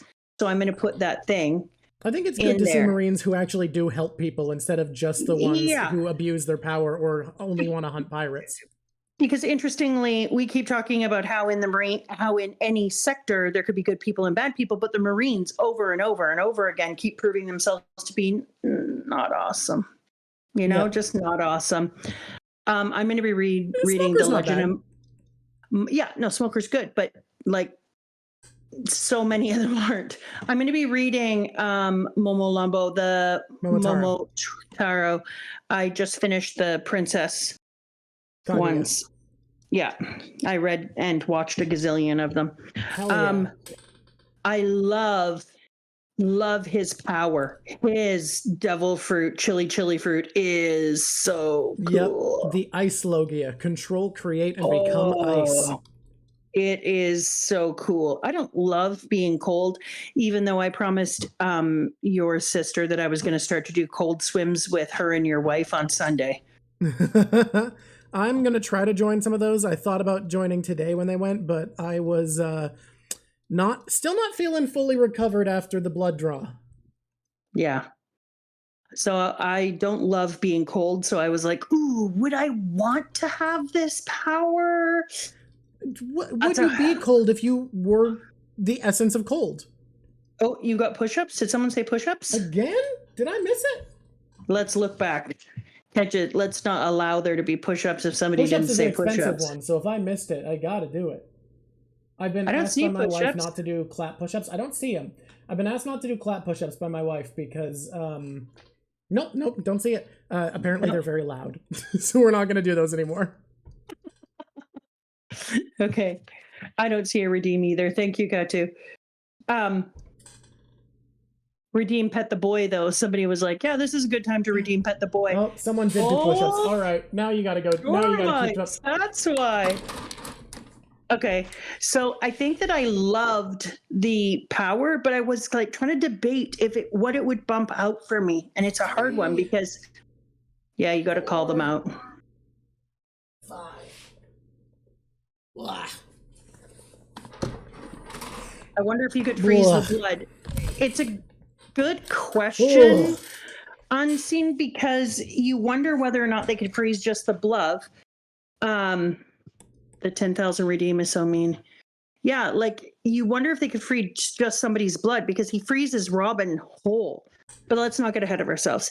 I do love the idea that this great horse Jerry and his old man get to walk to the next islands and be safe and sound. Like that made me feel like there was some happiness in the world. But here's what made me really like this part. What's the matter, Luffy? You're sweating. No, nothing. I owed a debt to your grandpa a long time ago. I came here to get a glimpse of Nico Robin and you. So we already know about Gramps. So he mentions Gramps, which is a problem because for me, It I would got be making spoiled all for sorts you. of Yeah. I would be making all sorts of predictions now. And so I would be theorizing about that, but instead I already know. But then he says, but I changed my mind. Maybe you guys had better die now. It reminded me very much of another Eminem god that he's like, yeah, I wasn't going to do this thing, but yeah, I think I will. And just kills Robin on the spot. And once again, who gets picked on? Robin. Yeah. Immediately, he freezes Robin. And I was like, Robin, you're really taking it. There's a tendency in action series to not hurt women because it's more visceral and brutal, so you only cause physical damage to your male characters and leave women untouched. Oda did not get that lesson and is wanting to hurt Robin. Yeah, so he really is enjoying that. And I do enjoy, I think it's perfect though. They do show that moment when Robin is so much shorter than him and he overpowers her. And that makes me be like, well, that's kind of lame that you decided to attack Robin. Robin's like you tall. Robin's me tall? Yeah. How tall is Robin? I'm pretty sure she's 6'1". Damn. I might be misremembering, but I think she is your height. It's not a lot of time that women are as tall as I am. This is a series where a 9-foot tall man just hugged her, though, so I guess it means less to be 6'1" in the One Piece world. Dang, Robin and I have more and more in common every day. Oda believes in equal rights and lefts. Yes. I'm like 6'1" and a bit. I like to say I'm not. Robin's 6'2". Okay, Robin's slightly taller than you. I'm almost 6'2". I'm like 188 centimeters. Oh, yeah, I am. I'm like 188 centimeters. Someone measured me in school the other day. Yeah. So you are exactly Robin's height. Yeah, Robin and I are peas and carrots. And yet Aokiji towers above her. That's insane. How tall is this man? Yeah. Whoa, man. Doc McGuffin. Just because you're tall does not mean you're a villain. You see me using my powers for evil? I don't think so. So instantly freezes Robin. Robin's not doing too hot. She's doing, in fact, fairly cold. And the way that Luffy saves her, such great quick reaction, pulls her down, takes her to safety. Nami just takes out her weapon immediately, starts attacking. Phenomenal. Well done, Nami. I was so proud of the crew. They all came together immediately. And then even though Luffy was partly frozen, he's like, let's settle this between you and me. Cold, I think that's the ultimate fixer for good joke, Brock. I think cold is the ultimate fixer for Luffy because freezing rubber is one of the fastest ways to make it lose all of its characteristics. That's actually a misconception from media. Rubber's elasticity improves in cold environments. Was it really? Tell me about that. I was researching this a long time ago because of One Piece, and apparently they've done studies, and the elastic limits of rubber for what it can endure is actually higher when it's colder. That's interesting because a lot of times, like I had an elastic band on something up north when we lived. I was about to say the name out loud, and that's pretty stupid. But it snapped because we were in the cold climate. So I think there's a classification level and there's weathering and things, but I know that cold directly isn't what does it. Interesting. Okay. I love it. The way cold interacts with rubber is just super, super weird because it, like, basically everything gets weakened by cold to an extent, but its elastic properties actually work slightly better. It has a higher elastic limit. But I also have seen rubber break thinking because it's cold, so I don't know. I don't exactly know what that is. Poodle toodles. Drock's dad is not tall. No, there's a reason I'm not that tall, even though Mama Drock is so tall. Like, I am basically the exact same height as my mom, for a reason. For a reason, all right. Mm-hmm. You were working with two specific gene pools. Yeah. Yes, but he's hot. My dad is short and my mom is tall. Yeah, but he's hot and he's brilliant, and that's what matters. He's an absolutely brilliant person, and you don't have to defend him. Leave old man Drock alone. I'm not defending him. I just realized Mama Rock is 2 feet taller. Get in line. How do you think kids feel, Katu? I believe that I'm allowed to wear all the heels I want because it's not like I'm short when I take my heels off. It's I have not cheating. I have a pair of knee-high boots I love to wear to work, and kids are always like, "No." All right, let's move on to the rest of this fight where, well, fight's a strong word. Luffy saves Robin and orders the crew to run. Okay. No. So then Luffy saves him. Luffy also gets frozen. And this was interesting because he says, let's settle this between you and me. And then he realizes that Luffy is better than he thought as a human being, because he sits there for a minute and he scratches his head and he's kind of pondering like, you got to pet the boy, by the way. And he's pondering and he's like, I don't know what to do about this.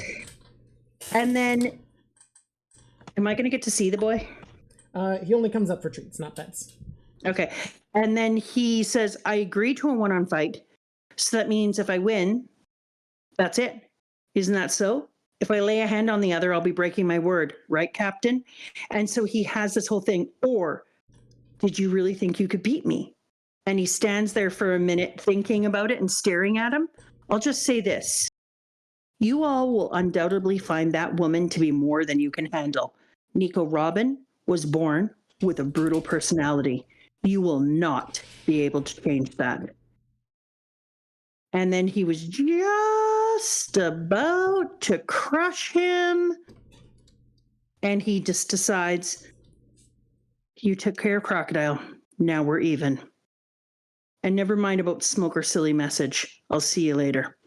So that was absolutely a wicked ending to this, because we would have getting to see this side of him, and we got to see a justice actually in action, a lazy justice, but a justice actually in action. Seeing an admiral with, they're bringing up their own brand of justice is terrifying. Like this is one of the strongest dudes in the series. This is the head of the Marines' power. Exactly. Did you restrict treats for the baby? There is a limit to how many treats the dog eats per episode. That is a thing. I could see that being true. But that was a really good thing, because then when you're watching it, he actually has a form of justice in him. Whereas before, for a lot of them, I didn't feel the sense of justice, but you could really see how strong he was and how terrifying he was. Hey, use my word. When you get into, am I not allowed to be there? Never mind. What? Not allowed to be there. Okay. You read ahead? Chapter 322. I'm not allowed to be in chapter 322. We can read that quickly at the end of the episode, right? Yeah, but in chapter 322, he goes, Nami, I made Pommes Palais for you, mademoiselle. Please try it. Delicious. Joy! Joy is one of my favorite words, and it's especially so right now. You're going to cling to joy as one of your favorite words in the series? Oh, joy is one of my favorite words in life. I think that joy is one of the most important things that you can have, because if you have joy, you feel good about yourself. That means you feel good about what you do to others, and you feel good about what you are having done to you. So joy kind of encapsulates. Yeah.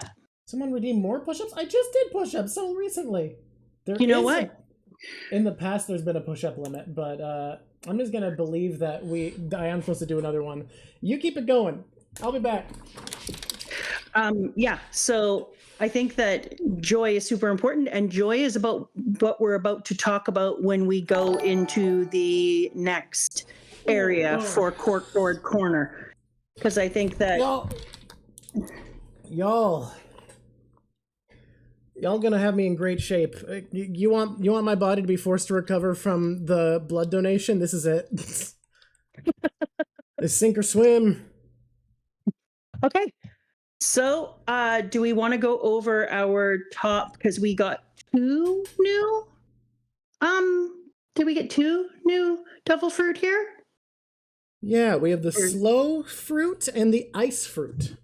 So there's no pet limit. Did somebody get a pet limit? I think there's pets. Oh yeah, we should do the plug first. Oh my gosh. Thank you, Kaito. Thanks for Kaito rocking it out. Is it for me? I mean, it's usually for you. Okay. Am I the problem? Am I the drama? Wait, chat, counter in. Let's do it again. I forget sometimes, but we should do it. Give us the count in, chat. Count in the plug. There we beautiful. 5, 3, 5, 29, 3. And a 1. Hi there, YouTube. I'm glad to see you here today. I just want to take this moment to ask you if you're having a good time watching us, if you wouldn't mind giving us a subscribe. It does nothing to hurt YouTube and lots to benefit us. And if you press the like button on the bell, you will find out whenever we do anything interesting, which is nonstop. Today, for instance, you got to see us have a domestic right here online. I will say, it's not a like button on a bell. It's a like the bell and the like button are separate entities. Fine, do them both. Do the like button. Do. Head on over to the bell. Do. Press. Wait, the infamous noise that bells make. Do.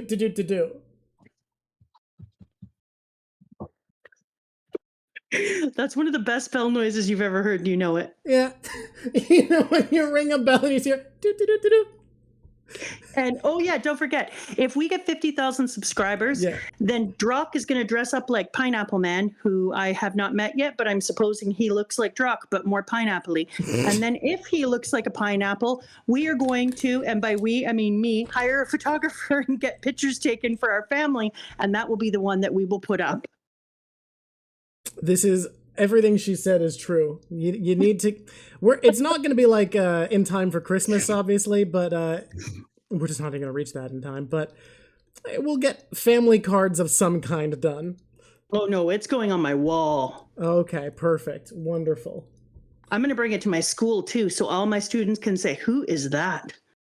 And I'll say, "That is my son. He's a pineapple. He lives under the sea." What y'all aren't ready for is that I'm going to look very good in my Marco cosplay. Okay, let's do our top fruits, devil fruits. Yeah, we've added 2 more to the list. Did they take any spots? The fruit that lets you control, become, and turn into ice, and the one that lets you shoot slow beams. Yes.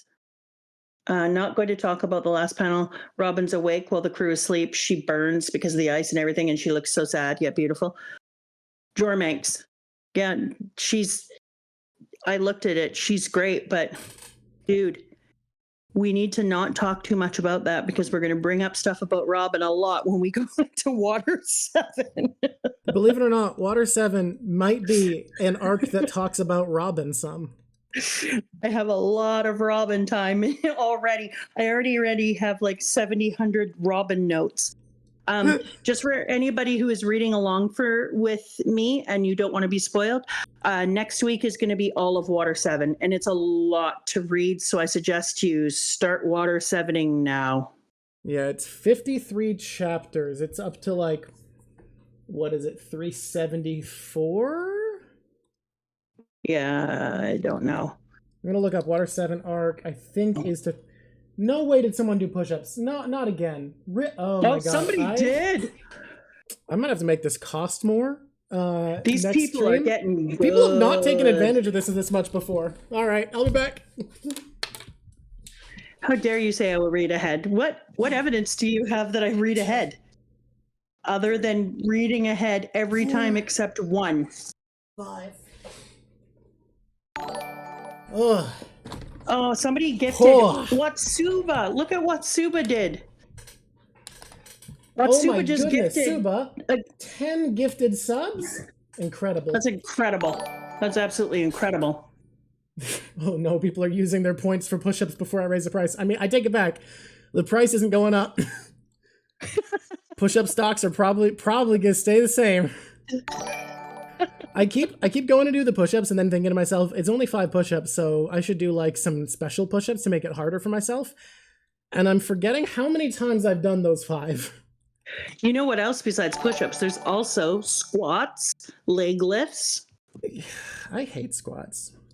Yeah, that's why you should do them. Squats make my knees click. Oh my god.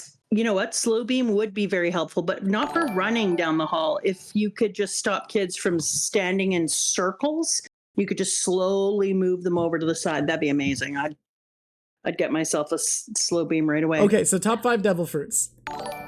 Here we go. Oh, I've decided after some thinking that I do not love the lightning one the most. Really? It's dropping down. Is it still in the top 5? I don't know. I haven't decided. Maybe. It's just that you can't use it all the time in your regular life, right? Like, I want something that I can not only use when I'm in battle, but that it makes the rest of my life more fun and interesting, is what I was thinking about. Okay, I wanna say real quick, chat. We are not doing core exercises. First of all, we're not doing planking because I don't want to be away from the mic for a full minute, but don't worry, I'm not neglecting my core. I do like 200 crunches or other ab exercises if I'm bored of crunches a day. Core is not neglected. Push-ups I can use extra of. I don't need to fit more core routine into my day. Okay, they can't, for some reason, they can't pet the puppy. Have we run out of pets on the puppy? These do have limits. Oh, do they just automatically have limits on them? Yeah. People have been saving. People are spending points today. It's wild. Yeah, it's a spendy day. Okay, here's the first one I'm going to do. My number 5 dragon fruit is still Devil slip. Number 5 is still slip. Slip's great. I love it. I love things not being able to harm me, and I also love the idea of getting to school really fast by slipping across the lake and then over to my school. Where you live, you are not going to be slipping is still going to be worse than driving to get to work. Don't be ridiculous. I have a lake in the middle of me. I'll use it. Sure, you can say it. That's what I'm doing. My number 4 is going to be, what was my number 4 last time? It's been so long since I've had to change them that I'm just going to do this. I'm going to put what I want today. I think smoke was 4, if I'm not misremembering. I was just about to say smoke. So there you go. Smoke is still 4. Plume. Yep, it's plume. And then my number 3 is going to be in my devil fruit world. God, I don't know why, but what popped in my head after we said smoke was smoke them if you got them. My number 3 is going to be, you know what my number 1 is today? Okay. It's Gum Gum. You're back to poisoning your daughter. Understood. Yeah. And my number 2 is Nico Robbins. It's such a good fruit. It is such a good fruit. At this point of the series, it's my number 1, 100%. And then my number 3 is slow. It's the slow. Slow fruit's pretty good. I don't think I'd put it in my 5, but I respect it. It's a good fruit. Today it's slow. I'm going to see how I feel about that. Yeah, I'm good for it. And my characters today. So I'm just going to tell you this. I had a message sent to me. I wish I could remember who it was and if it was you, and it was about the Brazilian soccer, and I'll tell them about it. Thank you for doing that, Timo. So somebody inside of our book talk said that there was a player that got player of the game every single freaking time. Yeah. And it became ridiculous, and it didn't let any other players shine. And it meant that if they didn't mention him, they felt like they weren't talking about how great he was. So then eventually they decided to do player of the game besides him. And so we've decided in consultation that that's kind of what I want to do here, because Luffy is in the top 5 every time, because it's one of the few protagonists I've ever read who is it's the Argentina you're talking about. Messi. Yeah. Thank you, Germex. It was Messi. And so it was player of the game other than Messi. And so because of that, we've decided that we're going to have top 5 other than Luffy, because Luffy, you can just all of assume, is on God tier. He's in his own. He's like the way I feel about Mihawk as far as drip goes. So Luffy is in his own tier, just waiting to find out who's top 5 on the other side, who can come join him for special winner's dinner every day. Okay. All right. So this is the Luffy's top 5 presented by Luffy. Exactly. Number zero, Luffy, then everyone else. Yep. Okay. Here we go. In this one, who did I enjoy the most? Who was the most interesting? Yeah, because Luffy would be way up there, and that's why he's going to go. Yep. But I think in this one, I'm going to go number 3. Number 3. Interesting. I play a little guessing game in my head where I try to think about what number is she going to say first. And what did you think it was going to be? It had been 4 twice in a row, so I thought 4, but nope, I was wrong. Okay, number 3 is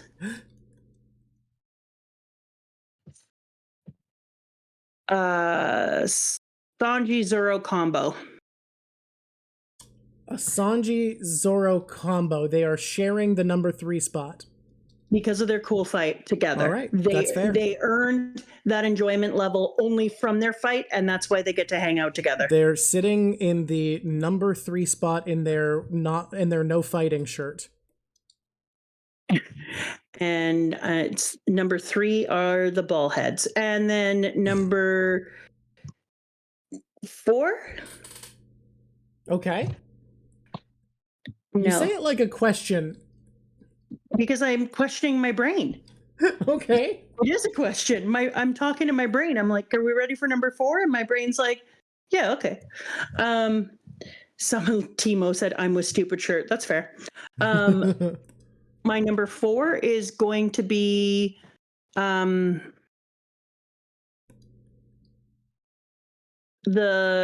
horse and old man. All right, number 4, horse and old man. And my Sherry number and old man. Yep. And my number 2. Okay. They're sharing the podium and they hate it. They do. And I put them very close together. There's only supposed to be room for one person in third place at the podium, and they got to stand there together. Exactly. And they have to share the necklace. I really do want to make a comic of you handing out a bronze medal to Nami, then stopping to think, and then taking it back, and that's it. Stop. That makes me feel so guilty. It just keeps happening. Oh my God. Stop, you rotten thing. Okay. And then, did I say number 2 or number 5?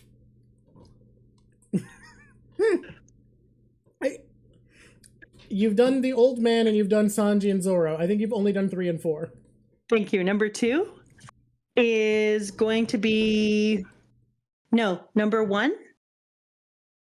Okay. I can't believe I'm saying this. I can't believe I'm saying this out loud. Uh-huh. Number 1 is Foxy. You know what's wild? I don't say this excitedly, but I think you're right. It is. I think I agree. It just is. There's no way. How did we come around to liking Foxy despite hating him? Like, I still hate him, but I do like him. Over the course of this conversation, I started to like Foxy. Yes, exactly. And I hate him. And yet he is number 1. I was going to make him number 2, and I realized partway through, tell me somebody else who brought more to this arc. Nobody. And he's kind of good. Like, he's kind of well written and fun and interesting and unique. And like, yes, I don't want this all to be true, but God dang it. Number 1 is Foxy.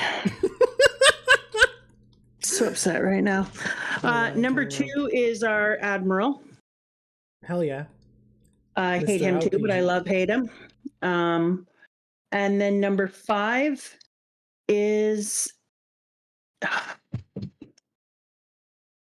I'm chapped. This one is hard. Oh my God. I said I'm chapped out loud. That was a mistake. Now that's showing up in the countdown on YouTube. I mean, I will cut. I don't think you realize how much time you spend going, ugh, in between choices that I cut out of the countdown. It's Nami. Fight me. Wait, number what is Nami? No, it's Usopp because of Usopp's amazing moment. It's Usopp.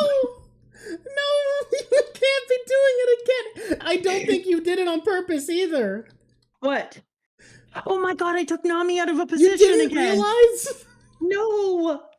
Oh my God. Oh, Nami. I'm so sorry. That wasn't on purpose at all. And I shafted her with Usopp. Oh my god. Say no to sexism, but also say no to Nami. Oh my god. Oh god, Narwhal. I feel so guilty. I don't know what to say. I don't know what to say. I even referenced it at the beginning of this one. I didn't think it would happen again. Oh, I feel so bad. Yeah. Oh man. No, it's fair. I don't know what to really tell liked you. Usopp in this, but Oh, we just saw Nami step off, and I like to think of her as crossing her arms and glaring at me now. Oh, all right. Well, that is what it is. I'm sorry. Usopp as a boxing manager was so cool. So I think now the new format, we haven't really worked out how this works, but before we go to corkboard, which I think this will be a longer stream than I thought, but still not the full length, I think we real quick want to say goodbye to YouTube. People on stream, stick around. We're doing corkboard next, but for those watching on YouTube, corkboard video will be out a couple days later. Look forward to all of Mama Drock's amazing theories. I have a blast with these. I can't believe we came around to both liking Foxy by the end of this. It was inevitable. I mean, he showed himself. He really showed himself. It's just bizarre. Yeah. Thanks for being here, everybody. Thanks for watching. I look forward to the Corkboard Corner. It's going to be a crazy one. I hope people like this multi-video format we're going to be trying out. If you do, let me know in the comments. If you don't, I don't know, you can also let me know. I'm probably still going to do it unless it's everybody. Will she slight Nami again next week? Tune in, YouTube. Oh my god. I feel so bad. Let's keep shafting Nami. Can I just say quietly to YouTube on the side, if anybody knows Nami personally, can you please apologize? And until next time, it's been lovely talking to you. Oh boy, let's get the little logo in here and then we can get started on our Corkboard Corner picture. I can't believe I did that to poor Nami. For being painted and being such a quick thing. I really like how this one turned out. I like it. I really do too. Can you really not believe it when you've done it like, I think this is the 4th or 5th time? And I thought like, yeah, I don't do it that often. It's fine. She's fine. She likes her. No, she's sad now. Oh, brutal. You know what? One day I'm going to have to go as Nami for Halloween and make up for it. You need to make an apology video to Nami. Yeah, and then I'll have a necklace on that says always a bridesmaid, never a bride, because someone said that in the chat and I was like, that's perfect. Oh my god. Are we ready to get into the insanity of the long ring corkboard? I think this one probably won't be quite as long because that one was just under 2 hours, which was unexpected, but we'll see how long this takes. Okay, Oda's wife was cosplaying Nami when they met. Oh, yeah, she's a cosplayer and model. Hello again, YouTube. A few days later, it says. It's also not Oda's wife is shaped like the women Oda draws. Well, that does make sense given that that's the type of women he draws. Yeah. Yeah. Not shaped like normal women. Rude. All women are normal. Have you looked at the shape of Robin's body? Yeah, it's long. Hey, Soup, did you just get here, Soup Patrol? Hello, Soup Patrol. No one is normal shaped in One Piece. That's actually very true. Yes, that is very true. All right, are we ready to rock and roll? Is this the time for corking? Are we cork boarding? Are we board? I think it's time for Corkboard Corner. This is the first independent Corkboard Corner. It is its own entity on YouTube. Hello, YouTube, and welcome to the first of many. Yeah, we're doing a new thing here. It'll probably be a tiny bit shorter, but we might have a little bit of talk. And this is going to be all corkboard all the time. Please tell Mama Drock has seen the infamous Oda's How to Draw a Woman picture. No, I don't know if I'll love that. Oh god, it's further into the SBS. You'll see it eventually. Someone asks Oda how to draw women the way he does, and he Shows him. Stazzy boy calling out the student who just gets here late. Hey. First of all, drop and give him 5. Second of all, I was just saying hi to them. Y'all gotta run out of points. Movie Cork in real life. Yeah, people are loving the drop and give me 5 today. 4, 5. All cork board all the time. That nice. Okay. It's the push-up stream. It is the push-up stream. Someone said that. People have spent so many points that we are in fact out of dog points. I will say I've switched to doing the push-ups you do where you go side to side to train to do one-arm push-ups because I want to get strong enough to do one arm one day, and they are harder than normal ones. All right. My favorite part of corkboard is when Mama Drog says it's corking time and then board it all.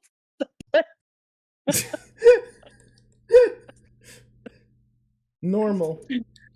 Okay, that sounds very normal. Yeah, people have redeemed the maximum amount of dog attention. He is now just sleeping as my little mascot buddy. Okay. We haven't done Doflamingo's fruit. Don Flamingo's fruit. Oh yeah, a guess for Doflamingo's fruit was not in the full video. You know what? I think it's okay if we miss that one every once in a while, because it's not like Robin, where Robin was constantly involved with the plot. Yeah. Also, it's interesting too. Yeah, no, I'm not going to talk about that. Okay. I don't feel like it. It's also interesting. Nah, I'm not talking about it. Okay. Let's start boarding and corking. Sounds good. I also have to do Jimbei as fish this time. You did promise. That'll be in prediction zone. Yeah, it'll just be near the end. We'll talk about it. Let's get into rampant theorization first. Jimbei. So this isn't going to be long. We'll have lots of time to talk about things. These are just some things I'm thinking about. Should we do the Jimbei's fish first then? You know, might as well. This is a new format. Let's do what we want. Let's start with what fish we thinking for our boy. I think the main thing I want to get out of splitting these is that this section is more talking about stuff from the series at large, because that's kind of what Corkboard Corner was turning into. So I think making this part its own video that is talking about the rest of the series, but from the perspective of where you're currently at. That's what these videos are. Yeah. And this person wants to know what they missed. You missed all of the Long Long Land. You have missed the Long Long Land. You missed our arc of coming to love Foxy. Yeah, it was very upsetting. And in the end, we loved Foxy. Nobody wanted to. No, it was upsetting. We hated it. But in the end, we love him. He's kind of great. I hate him, but he's kind of awesome. He's the freaking worst, and I love that dude. So part of me was like, let's do something really interesting and just make it the most dangerous fish in the world and make it like a rock puffer fish. Interesting. Because then I thought, like, then you've got the great poison. He sticks out his prickles. He'd still be bigger, right? So he smashes into people and then poisons and they die. And I like that. Okay. But then I was like, no. I also thought about a piranha as well, or a stonefish. Yeah. Because I'm just trying to... So I feel like I can say this because you've already leaned away from it. Piranha just has too much henchman energy for me for some reason. That's exactly what it was. Like, Piranha has real, like, dangerous henchman vibes. Yes, exactly. That's exactly what I thought. So it must really, because I was like, the idea of a piranha feels like something that you would have like a group of them and they would be henchmen together and they'd always move in like kind of a small group and they would just go through and decimate people. And I was like, that's cool, but that's not boss. Mm-hmm. Yeah. So I was like, yeah, no. I thought of a moray eel because we haven't done anything eely. Okay. And I thought maybe a moray eel, its shape is strange. I wonder if it could also smash into things. It tears out vicious bites of people. And I was like, oh, don't hate that one either. But in the end, no, it didn't feel right either. Okay. So I looked up the most deadly fish in the world. All right. A lot of the same type of things, which was very weird. The most vicious one apparently is a parasite that's in the Amazon. Don't even want to talk about that one because I taught kids about it years and years ago. Yeah, I am aware of the fish, and let's not speak of it. No, let's never speak its name again in hopes that we never have to worry about it. Mm-hmm. Anyway, so I think that I've decided to go with something that's a little more regular. Since I'm someone's saying that the wotan on the half giant, half fishman on Foxy's crew was an eel. That was an eel? Okay, because it had a weird thing up its back. So I wondered. So he is half eel fishman. I am going for now for the oceanic whiptail shark. The thresher shark? Yeah, the whip tip. Hell yeah. I'm a big thresher shark fan. Did you know they can make sonic booms with their tail snaps to stun fish? Yep, that's what I was reading about. And so I was like, if I was Jimbei, if I would want to be something that could make sonic booms, that apparently there's more recorded attacks on humans from the great white, the tiger, and the bull shark, but the most people killed have been by the whip tip or the white tipped. Sorry.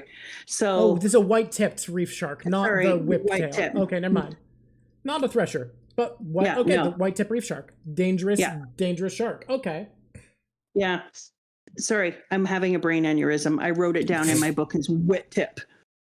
That makes sense. But so not my favorite shark, the thresher shark, but the white tip reef shark. Oh, oceanic white tip. Never mind. Nope, I lied to you. I wanted yours, the booming one. You did want a thresher shark? Yeah, no, I have 3 sharks down on my thing. You have to forgive me. If you could see my notes, people, you would understand.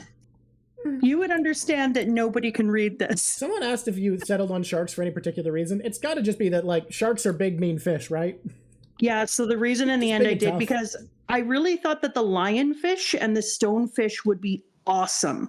The lionfish is a real show-off. It's absolutely fantastic. If his head could be lionfish-y with that whole, like, ruffle down the back of his neck, I thought that would be so cool. Oh my God, am I talking myself into a lionfish?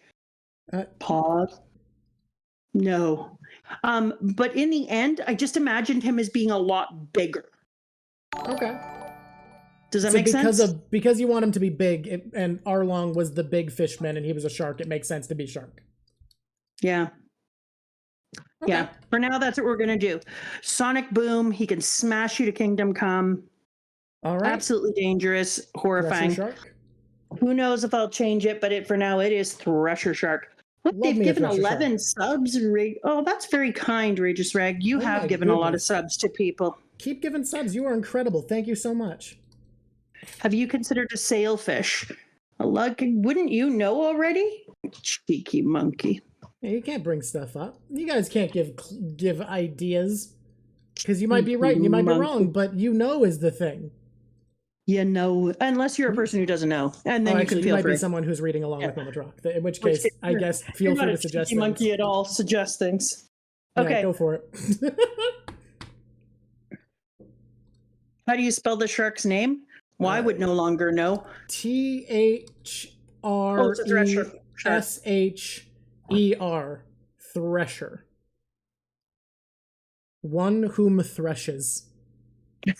In my notes, I have sharks, and then I have like 3 or 4 sharks down here, and I wrote them in a gel pen. So I smudged the paper while writing super fast and moving my left hand over it. And then I have no idea what the middle shark is at all, but it has also messed up all my other sharks. Okay. These I am not going to be able to write with a gel pen anymore. When I am writing madly and trying to guess things, it also messed up some of my cork board I just went through while we were talking when that question was asked.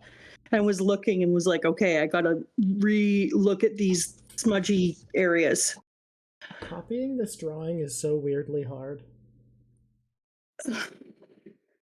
Look at the look on his face. Is that pride? I don't know. I think so. It almost looks like embarrassment, Drock. No, he's proud. He's so proud of what he's done. Am I left-handed?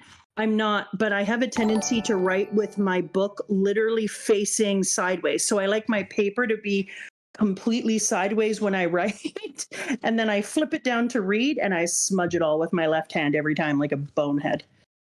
When I write with I like to use pens with nibs and fresh ink. And when I'm writing with them and I have a fountain pen, I have to like remind myself that I can't turn more than 20 degrees.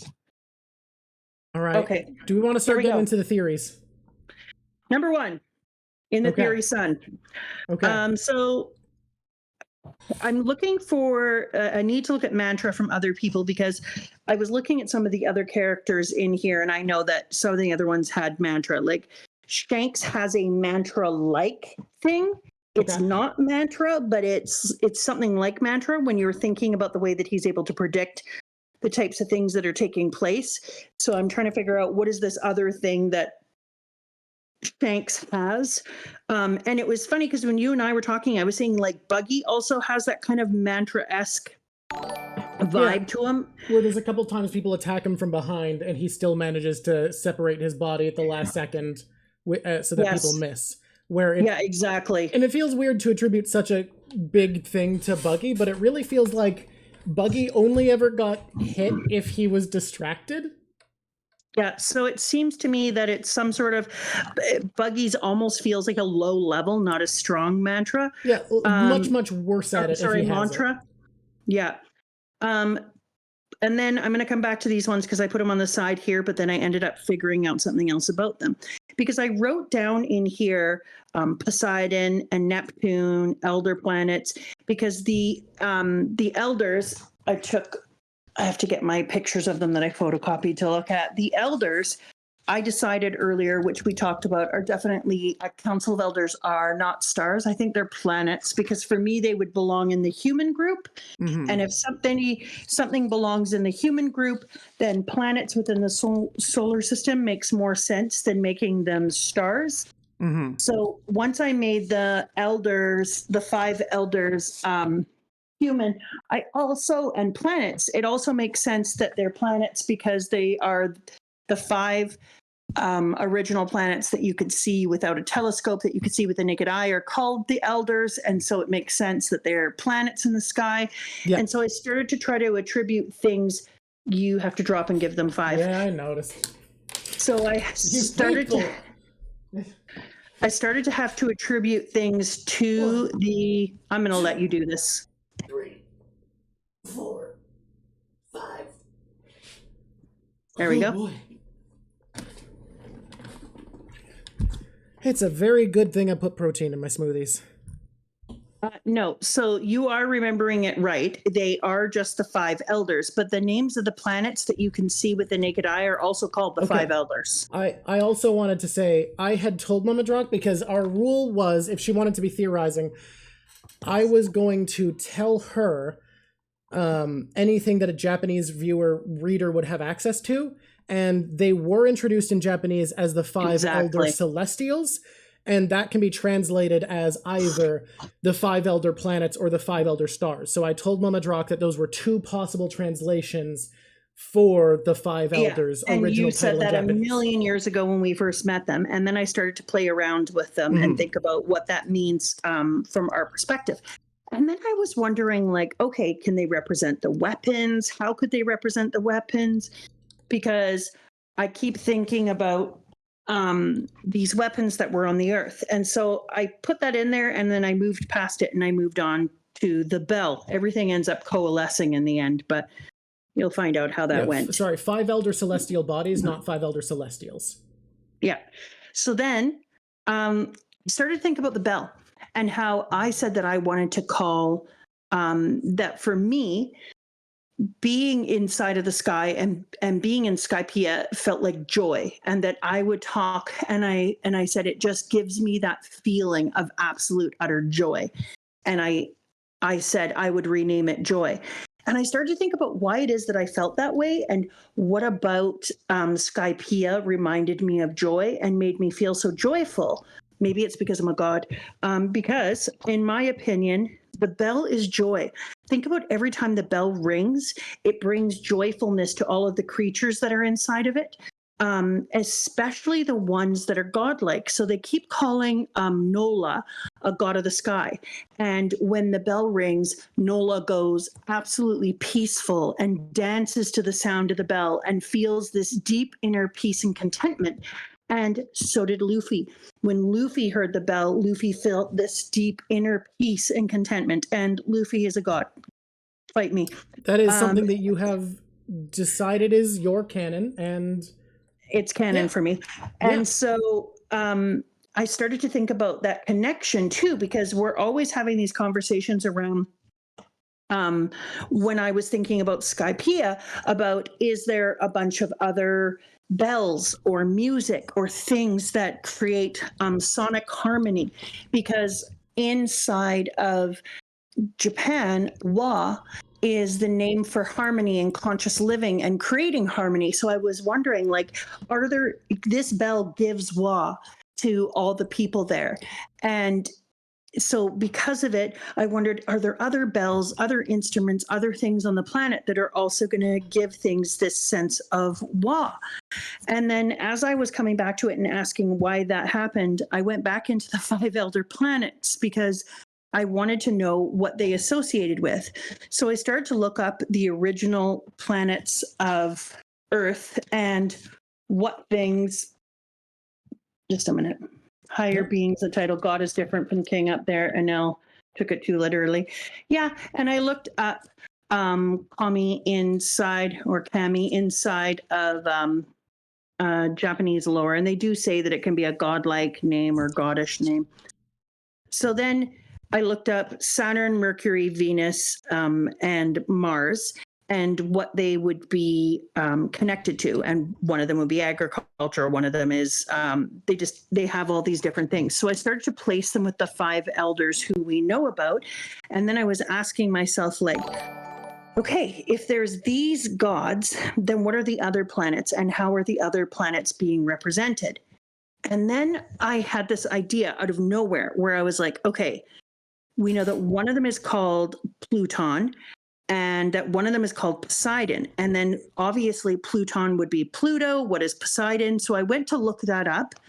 And then I tried to make them fit inside of kind of a Greek narrative or a Roman narrative at first, and started imagining like who these weapons could be attached to, or how they were being hid in a Greek, or how they were being hidden in a Greek and Roman way.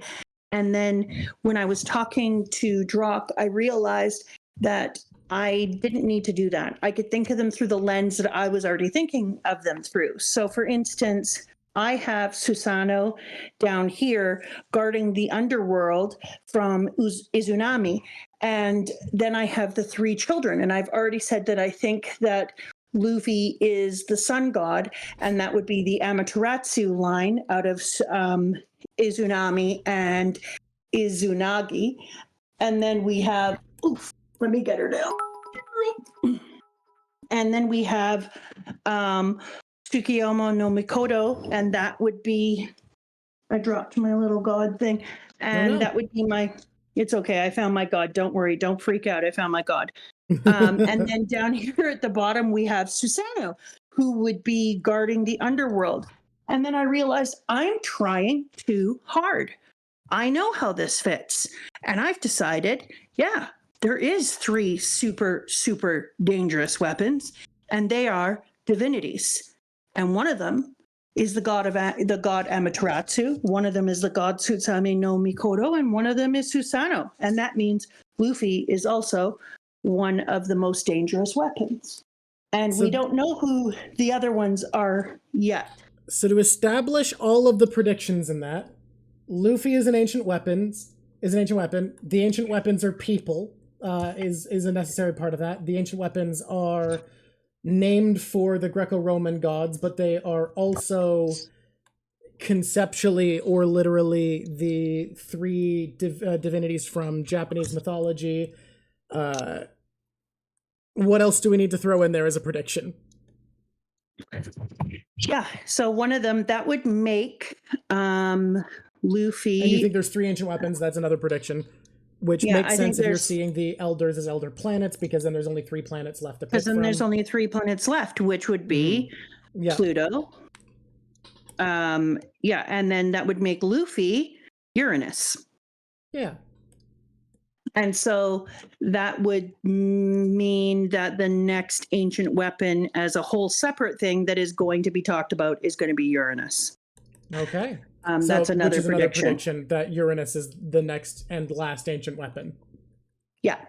Okay. And then this person, would you say, but the sun and the planets at the time? I don't know what to tell you. Luffy is a sun god, but Luffy is a sun god.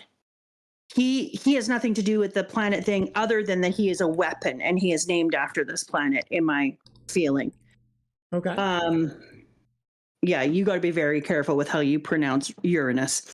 That is actually worth considering then. Like, does it make more sense for you if Luffy's the sun to be something the planets revolve around, or to be one of the things named after a planet? I think that's worth questioning.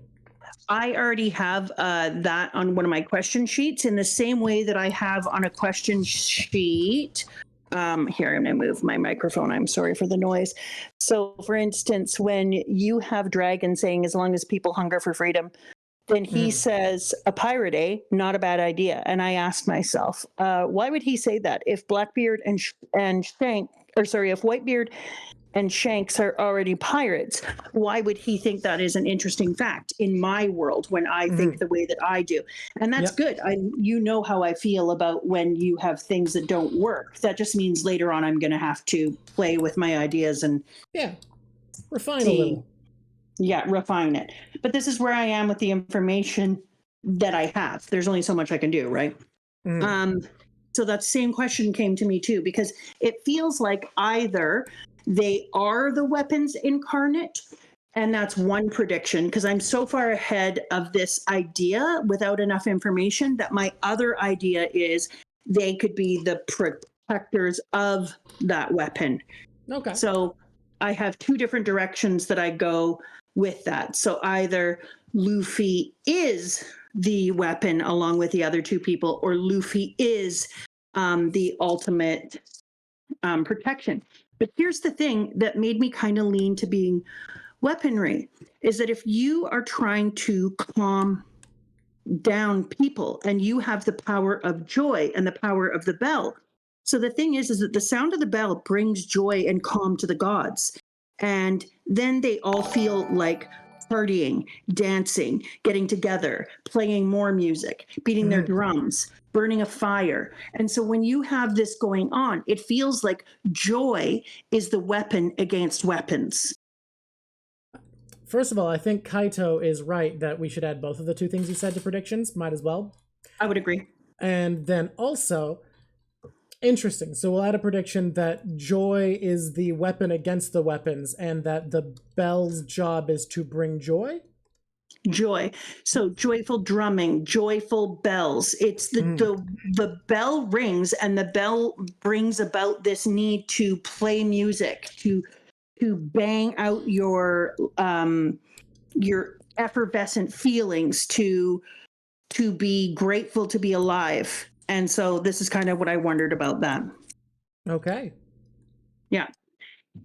And then that means that joy is the way to defeat these things. And then I have, is it possible that Izunami's character is trying to use her children as weapons? Is it possible that it's a warning and they're not necessarily weapons, but they're necessarily used as weapons? And Izunami, the character that plays her, whatever the hell that is a dark force from hell or from the underworld that is controlling and manipulating and trying to puppet and move things around. Where do you think that figure is in the world? Do you have any prediction for what system they're part of, where they would be? Where that figure is The in Izanami our figure. world. Yeah, so she's supposed to be theoretically locked in Hades. And it makes you wonder because Susanoo's character is supposed to be blocking off and protecting the gateway to the underworld, right? Mhm. And so I don't know if I think yet that she has already escaped and Susanoo's idea of character has failed and she is in it. If she's in it, I mean, I can't imagine, is she trying to act like an everyday normal? Well, then she would either be in the government trying to Okay. influence it from the inside, like that elder. Remember that elder we met? What was her damn name? She was 450 million years old and she worked for the government. Did you just laugh? What? Did you just laugh at me calling the 450-year-old Are you talking about years old? the Marine Suru? I think so.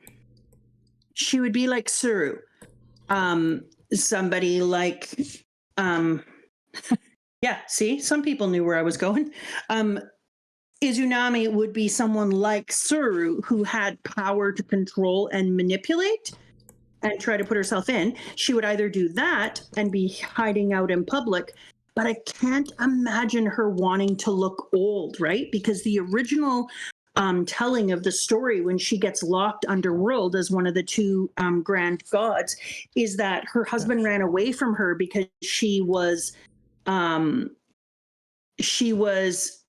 falling apart and had maggots. So I can't even imagine her wanting to look gross. You know what I mean? Okay. Like she would see aging as being gross. I see it as a privilege that shows you're not dead. So then I wondered whether or not she would want to put herself in a more middler position and be like a pirate person. Okay. And if so, she could be one of the pirates that one of the ones we haven't met yet. And then she might just make herself open, but she can't be. I don't know. Could we come back to that because I have an idea and I want to talk it out on the thing. I think none of that's like confirmed, but I think you can take a bit of time to think on all that. Yeah, I just want to come back to that in a minute because it's an interesting question, but it kind of overlaps with another idea that I want to get to first. Okay. So now I start asking a bunch of questions. So, like, did Goldie Roger see himself as a weapon and know that he was a reincarnation of Amaterasu? Did he know that he was representation or was the divine in there? So is Luffy also a following of this? Will Luffy get memories if he is also kind of a reincarnation or the next level of this same god? And then I wondered if there's some sort of time overlap because I'm like, okay, I don't know how to explain it, but it feels like Goldie Roger both exists and doesn't exist. And it's making me crazy. Okay. Because you know the thing that you said to me that you say all the time that makes me want to poke you in the forehead? Yeah, whenever you tell me that Gold Roger's still alive. And then what do you say to me? Well, of course he's alive, man. Dies when he's forgotten. God, I still hate it. But it started to make me wonder because you have people talking to him, people like Crocus talking to him as if he's there right now, in a very he's there right now way. You have the idea that he's dead, but he feels like he's dead and yet he's present because also, what was the name of the doctor? Hiraluk or the doctor that was with. I can't remember her name. Hair. It's yeah, that's the one. Kureha. Yeah. Okay. Kureha. There we go. Couldn't remember her name. That was killing me. It felt like between Kureha and Crocus that both of them were talking about Goldie Roger is still existing. They talked about him in, there is so many doctors bloom tonight. They were talking about him as if he was still in existence. She said, oh, is that what he's calling himself now? Which made him feel ephemerally like still existing in some way, right? I mean, and I'm like, my take is that's thematic. It is. I think it is just a thematic thing. And again, this is my reading from where I was when you were at. This is not future knowledge. It was that it's meant to be emblematic of that idea that I keep saying of a man dies and he's forgotten, that he is still there because no one will ever forget the impact he had on the world and the people who knew him. And that this is Oda showing us how significant this person is, that like he is still there for all of these people. The D and Dream. Yeah, that's great. But it feels both like he exists and doesn't exist at the same time in a very real way and a very not. That's what they call him now. Not that's what he calls himself now. Yeah, no, that's what they call him now. That's what I said. Yeah.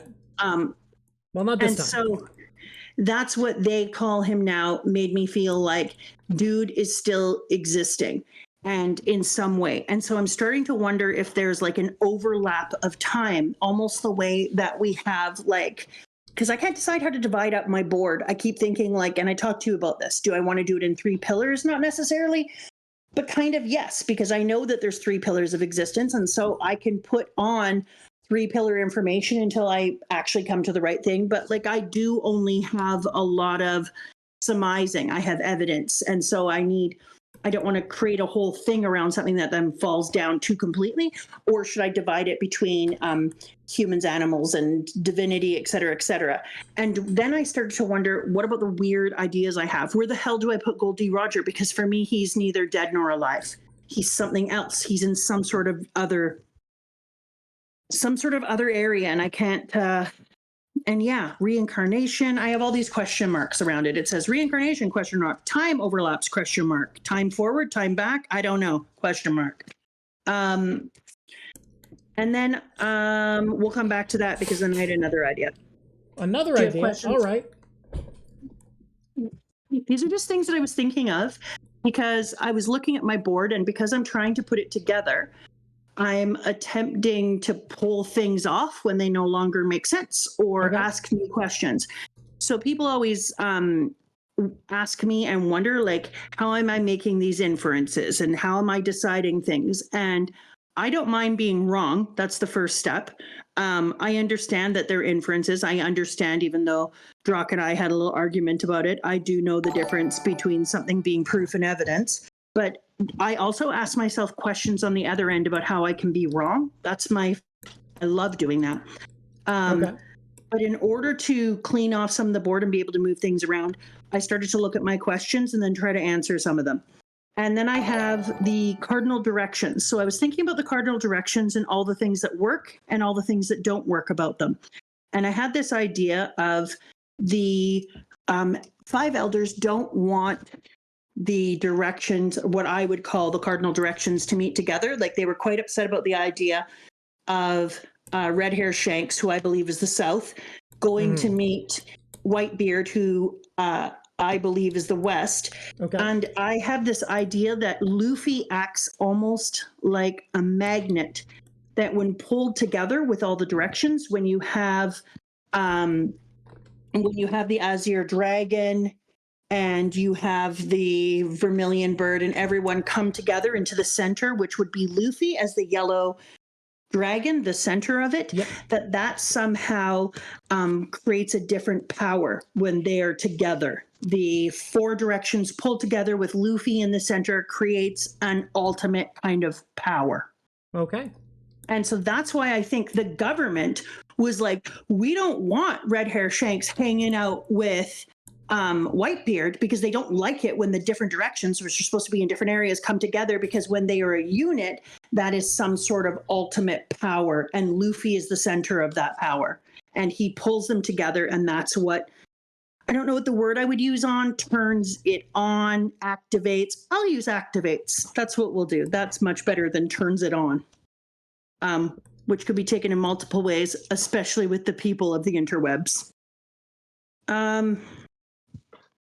Now they're all like, Mama Drock, did you just say that Luffy's friends turn him on? I haven't seen anyone say that. No, in YouTube land. Okay, I'm just reading over this to make sure I said all the things about that. Yeah, no. I think there's some other stuff I remember you saying, but... No, I'm not done. Oh, okay.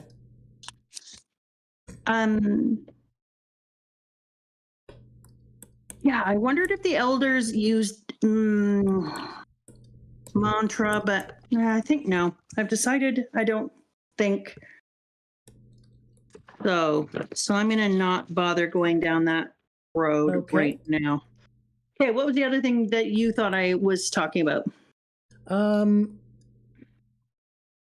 Oh boy, you went a little bit more when we were on the phone about the idea of the bell and its significance as that it and the things like it would be like beacons of joy. And that's what I said, that the bell, throughout the world, there is things like the bell. And those are the things that when connected. So, okay, it's stupid to say this. There's a few reasons why I think this. You know the weird little scene, I think it's 303 or 304, when they get together and they create a weird little band on top of their rafty thing. Did you guys get that in yours? What? Because I got, like, in the colored version I have from Japan, the Straw Hats had like a little band on a raft on, I think it was like a chapter 304, and they got together and played joyful music and they all took on instruments. Thank you, Timo. Was it in 303? Okay. Started to make me add up to the other thing where Robin has that great panel where she's looking at all the different poneglyphs lined up, and there's threads throughout them going from one to the other, right? And it started making me think about how each time there's a poneglyph, is there also going to be something that's part of a thing that together creates a harmony of sound, joyful sounds, joyful music, joyful jubilee, that when connected together is an anti weapon. Anti-weapon? Apparently that's a filler cover story that's colored? Okay. It is. It's a filler cover story. Yeah, but it was when I was reading that little filler cover story that I started about it. That it got me to think about this idea of, okay, maybe that's what I was thinking about with the bell. Because you know what happens in the arc with Skypiea is the bell is everything.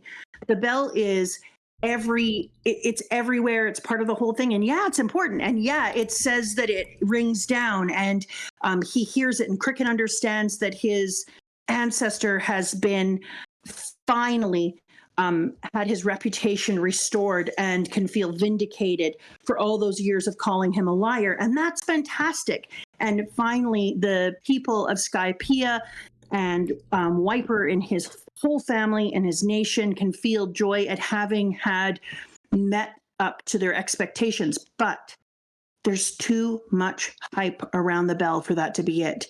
And then when they talk about how the bell could be heard across all the oceans, that it would ring clearly across the oceans, I was like, there's more to the bell. The bell is not done. So if there's more to the bell, are there going to be a number of instruments similar to the bell that together create music, joyful music that's going to help to save them? Yeah. Okay. And I think you also went a little bit more into part of that, and part of the idea of the winds coming together you mentioned came from the fact that they mentioned the poneglyphs fitting together, and that Roger had was believed by the Shandians to have copied the information to bring down to mix with other information. Believed? Like the Shandians believed that Roger brought the information together. That was part of what brought you to the conclusion of the winds coming together. And so, yes, and so did Robin in the end, in the conversation that she had. And she believes that Roger took it to the end, but now she has to take it to the end. Yeah, and I think then that when it all, I'm looking forward to seeing how this all comes together in the end. But in my notes, I have these things where I drew the poneglyphs together, and then above them, I drew some instruments. I was like, what are ancient instruments? Well, bells are symbols of joy and warning and all sorts of things across the entire world in different things. The next most obvious one that I would put way before bells is drums. Okay. So I was like, is there going to be something that is a powerful, if we get to a thing that has like a powerful drum, I'll be like, oh yeah, okay, we're on the right path. Do we want to mark down powerful drums? Yeah, that there'll be some sort of similar to the bell. It's got to be something that's kind of a similar idea as the bell. That is like a drumming instrument, because drums, in my opinion, drums should be first. So maybe that would be too obvious or something. I mean, but drums we didn't necessarily are the oldest. find the things in the order that they were built. No, but drums are your number one instrument. So we are going to find another instrument similar to the bell in what it can do, that when it comes together, it will reverberate throughout the world, and that will be drums. I was trying to think of other things other than the bell and drums. I was thinking about like meditation bowls. I was thinking about different instruments that have strings. And I was trying to think of something that was ancient enough.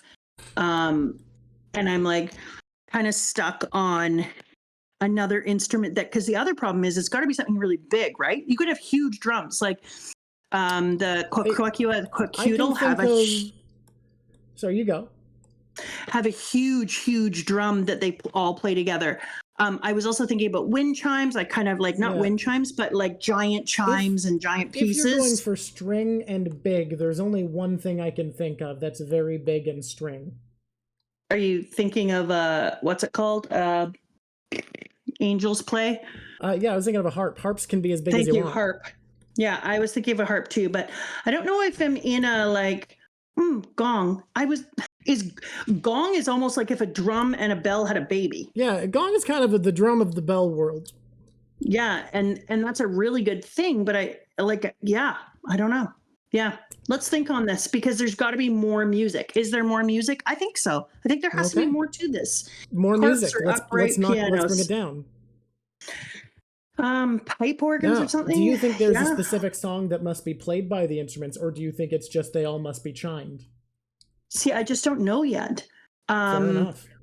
This is so new to me. This is something that I thought of. This is a new thing you're stumbling into. I'm just trying to poke at it to see how much you've put together for this plan. I started stumbling across this idea. You heard me last time when we were talking, and I was like, there's more to this damn bell, because you brought up the idea of multiple instruments a little bit before, but I think now you're feeling more solid about it, it feels like. Well, the reason I'm feeling more solid is because the more I started to think about the bell and all the symbolism of joy that it brought, I then started to think people had such an interesting response. And I'm like, who had the biggest response? Because Eminem immediately pointed out that who he called, did he call Nola God of the Sky? Was that what it was? I don't recall. It was something like that, God of the Sky, I think. And so when he called him that, and Nola had such a big experience, I was trying to think who else was most affected by the music. And it was the most affected to be the ones that I think have godlike roles. And the ones who didn't like it were who? Eminem. Eminem hated it. So it worked against him.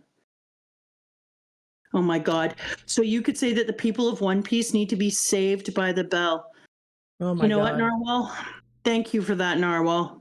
Thank you. Are you saying that then Eneru has to be a figure who is not a god and is like a usurper of goddom, calling himself a god? I don't know. If you're saying gods enjoy the bell and he hates it, this was my thinking around that. I was trying to say, like, okay, does that make him a not god, or does that make his intentions bad? Right? So this is what I was trying to say. Like, does the bell work in an opposite way? And the future other instruments, the drums or whatever else there are, is it a false god moment? Or is it that their intentions are nefarious? And so, yeah, that idea, the benevolent and malevolent gods. Yeah, the idea that you could be a malevolent god and the bell would tone against you. The tone of the bell would grate against you. But I don't know. I'm not there yet. It's too new. All right. Too new. We're exploring new territory there. Do we have any other theorizing we've done? The D could be divinity. Okay, add another D. Because I was like, why didn't we put the D as divinity? The D could be The D. I want to mention again before the stream ends. Kara said that's what they're calling him now. When they said his name was Gold Roger instead of Goldie Roger, the government changed his name at the end.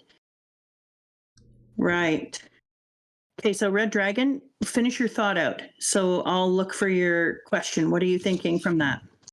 I think they're just pointing out that the government changed what it was referring to. That's what the government is calling him now. Yeah, and I understood that. The thing is, and it just, I understood they changed his name. He died. They changed the way that people looked at him and how he was represented. There was something about the entire interaction, about the way Korea thought of him that felt not done. Not done is the only word I have for it. I mean, if your theory, where you said that reincarnation is possible and that he was also the sun god that you think Luffy to be, and it would be Luffy, then it fits into, he is Luffy, and it fits into what Korea said, where he said, so the will of D lives on, looking at Luffy. Well, yeah, but then there's other people who are also Luffy. What? Okay.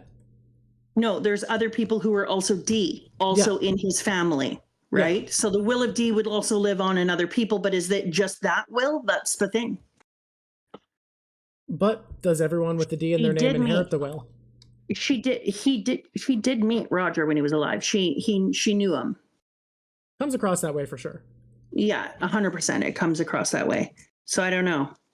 Yeah, but that's what I'm sitting at. I'm wondering now what's going on with these weapons. I'm wondering if the weapons are actually people or divinity members, or if the weapons are things that the divinity children are going to be in charge of or have to stop.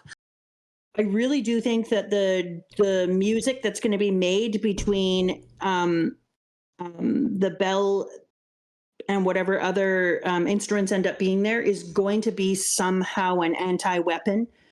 Something that's going to help to save mankind. They will be indeed saved by the bell. Fish mankind.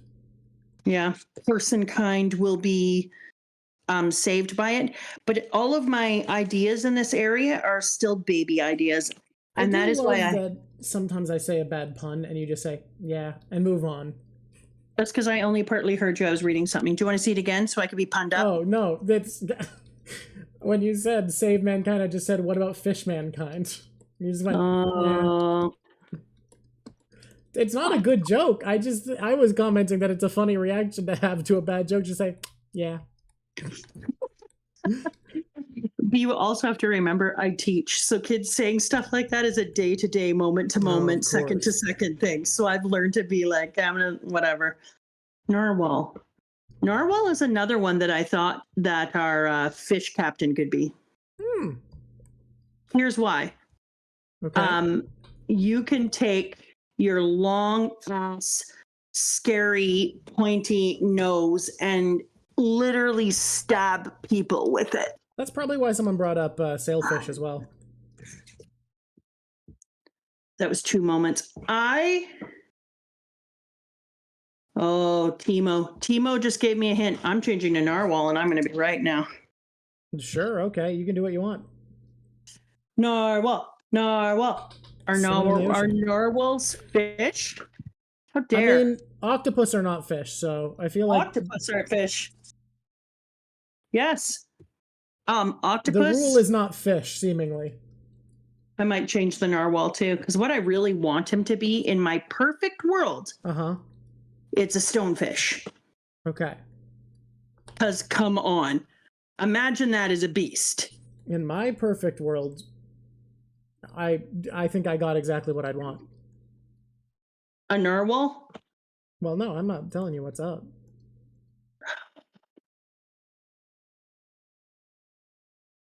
Yeah, no, I'm okay.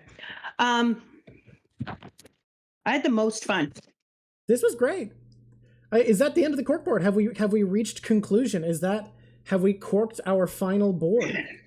I mean, I have some crazy ideas. I have some ideas I don't want to be true. Oh, one of the things that was spoiled for me just passed, and I was so grateful. Yeah, do we want to mention that? Yeah.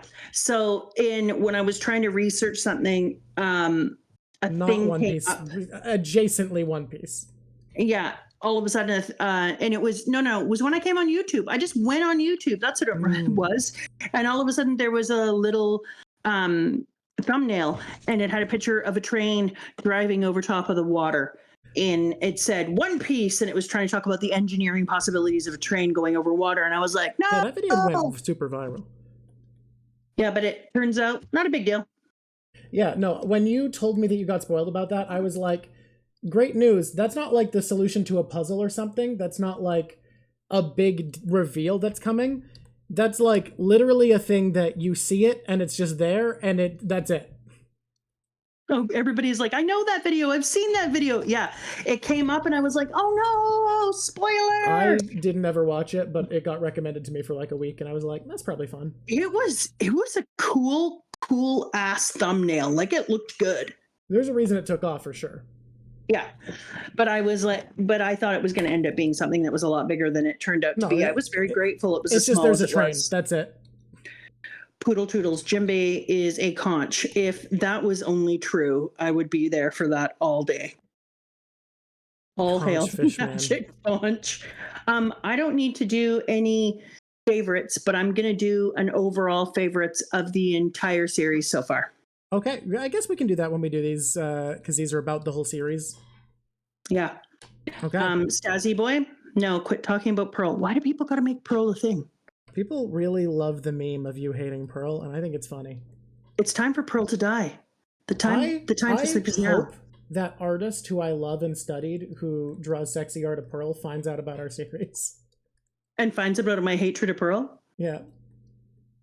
I hate Pearl so much. Her art is so good. I'm not saying who it is, but she's very good. Dormanx.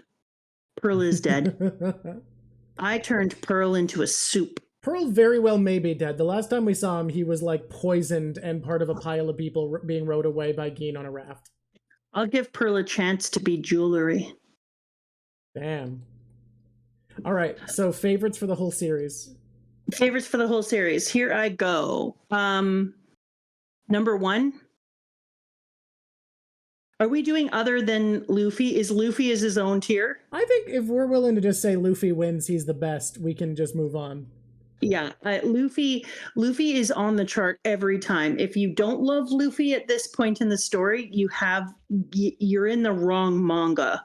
Yeah, how could you not love this boy at this point? He's so perfect. He's the perfect protagonist. Yeah, so Luffy is not in this one. He's off on the side, hanging out, waiting as Mr. Exactly. Thank you, Timo. He's off over being Mr. Zero Band, like, who's coming for dinner with me right now? And I'm going to say that for me, no,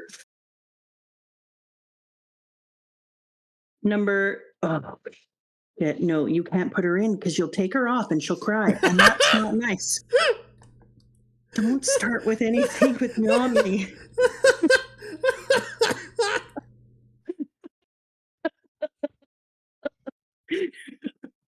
Okay, I'm not going to put Nami in until I'm certain, okay? Let's also say this is a list for like the characters who we're doing. The only animal character who will be included is Chopper. That way you don't have to compare your love of cute animals with your love of story characters. No animals. I'm actually just kind of straw hatting right now. If I'm going to be honest, I'm just doing straw hats. Okay. I'm just doing straw hats at the moment. Fair. So this is just your favorite straw hats. This is the best of the crew. Currently, I said no sense. Okay. So I'm going to say that number 1 on the crew for me is... Okay, this is odd. Don't say it. Don't do it.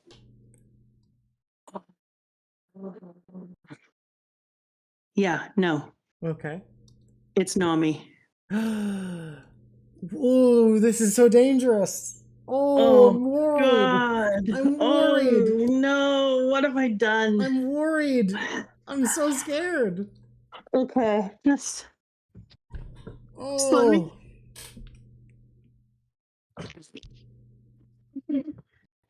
Okay, she's awesome. She's gone through a huge learning curve. Right now, she's on the upswing. So I'm not talking overall, blah, blah, blah. I'm talking at this point in the story, starting here.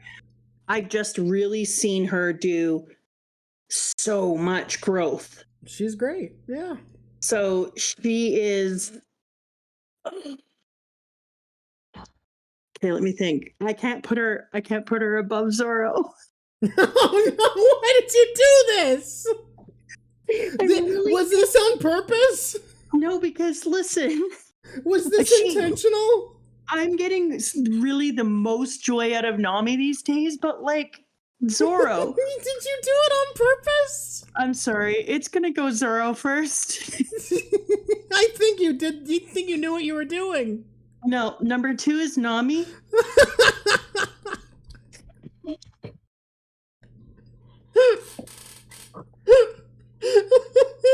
2, all right.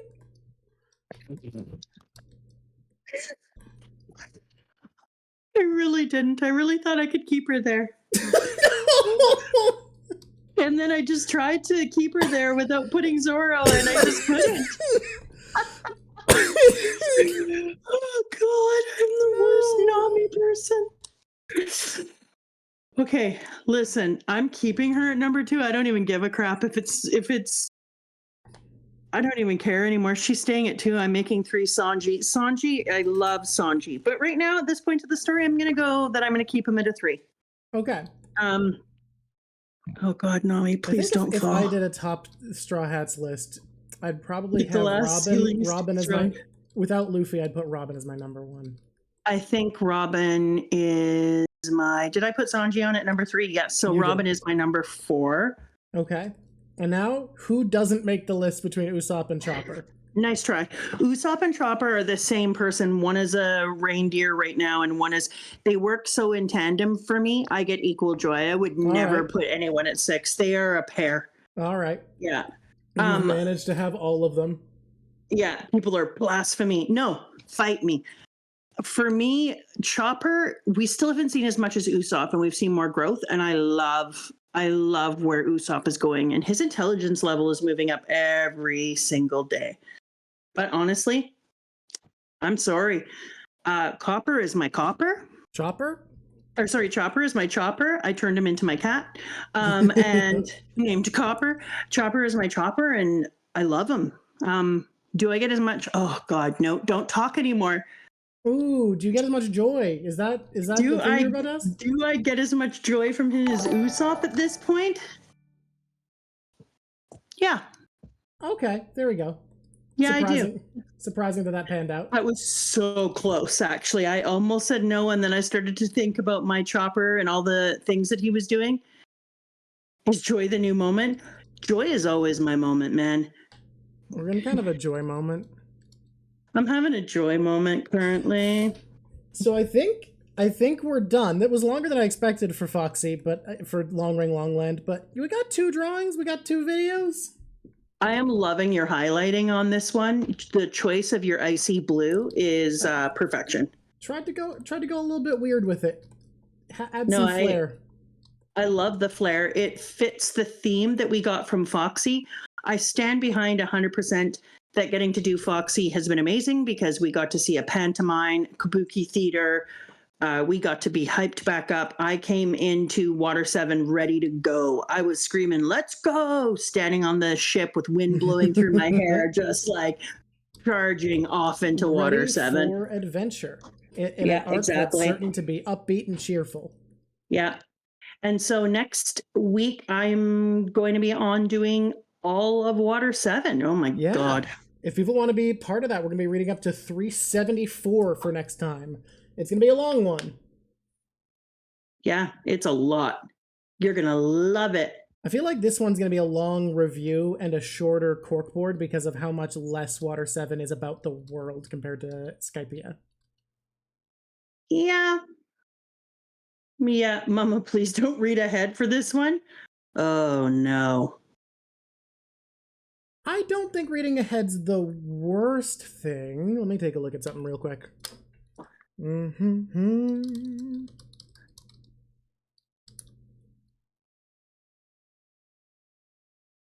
Oh, we might be stopping sooner than that, I'm realizing. Why? What chapter am I supposed to read to? I think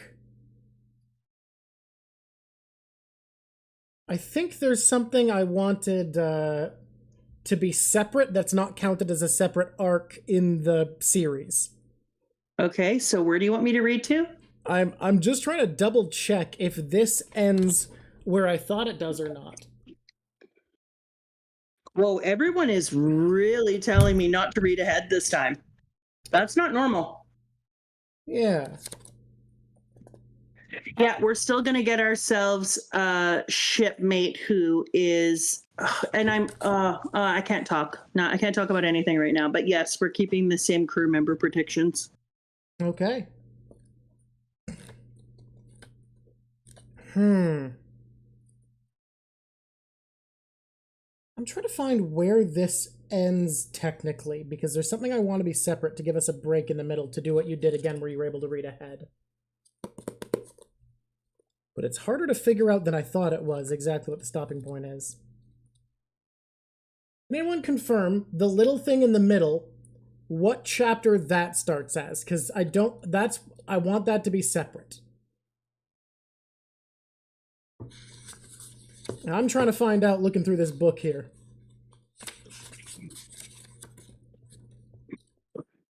Wow.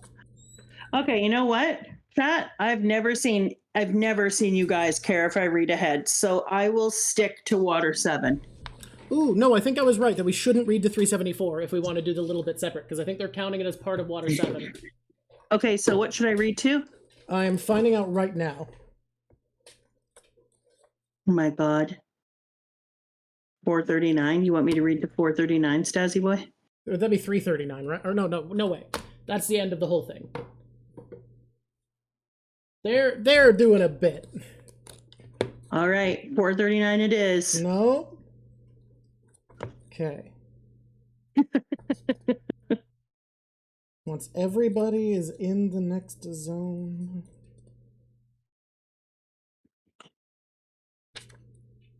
Okay, I think I found it. Okay.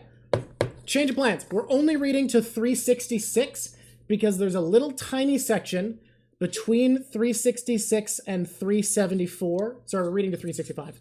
366 to 374 is its own little zone that we're going to separate out because I think it'll be overlooked if we combine it with either the Water 7 or the one after.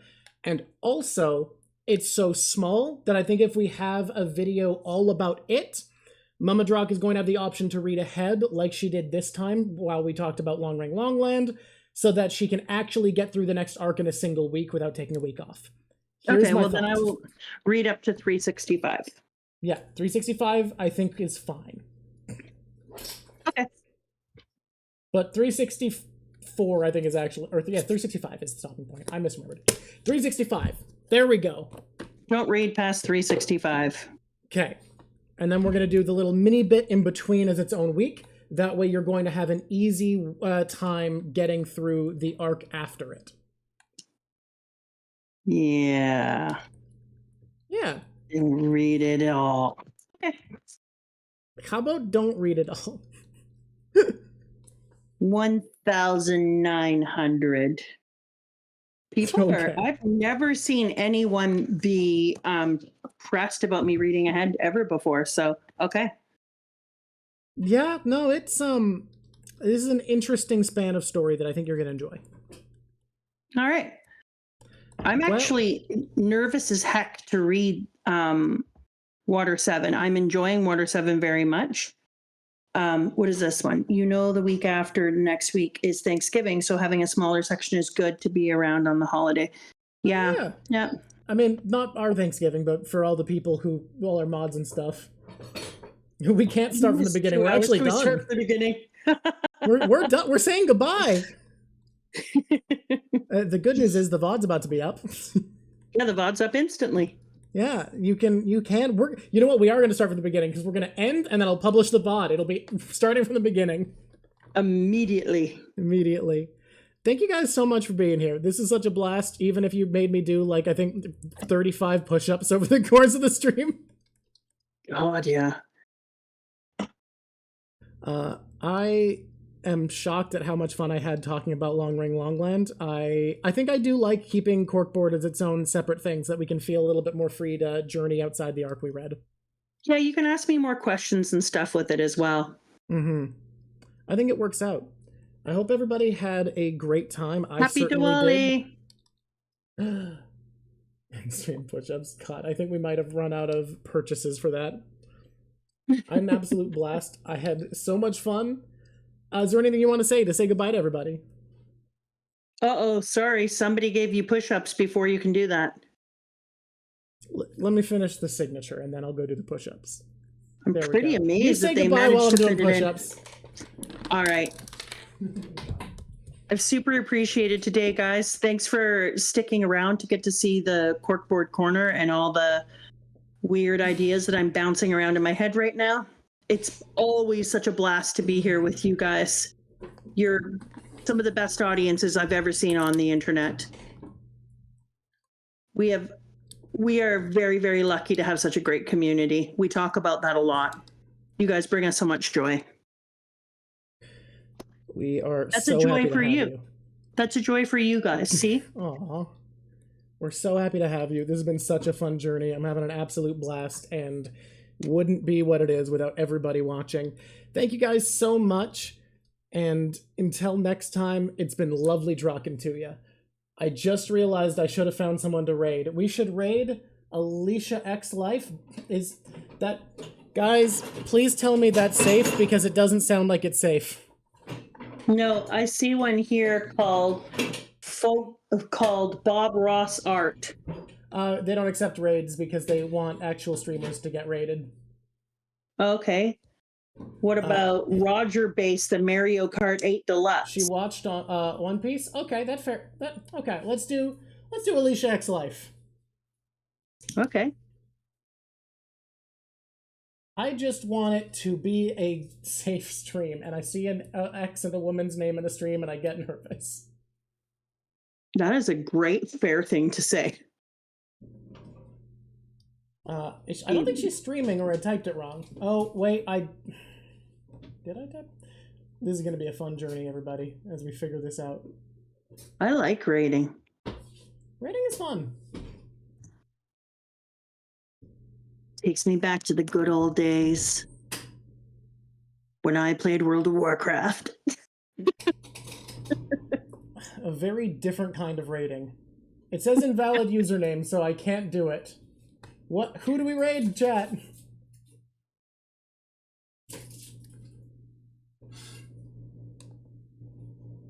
She's a VTuber watching...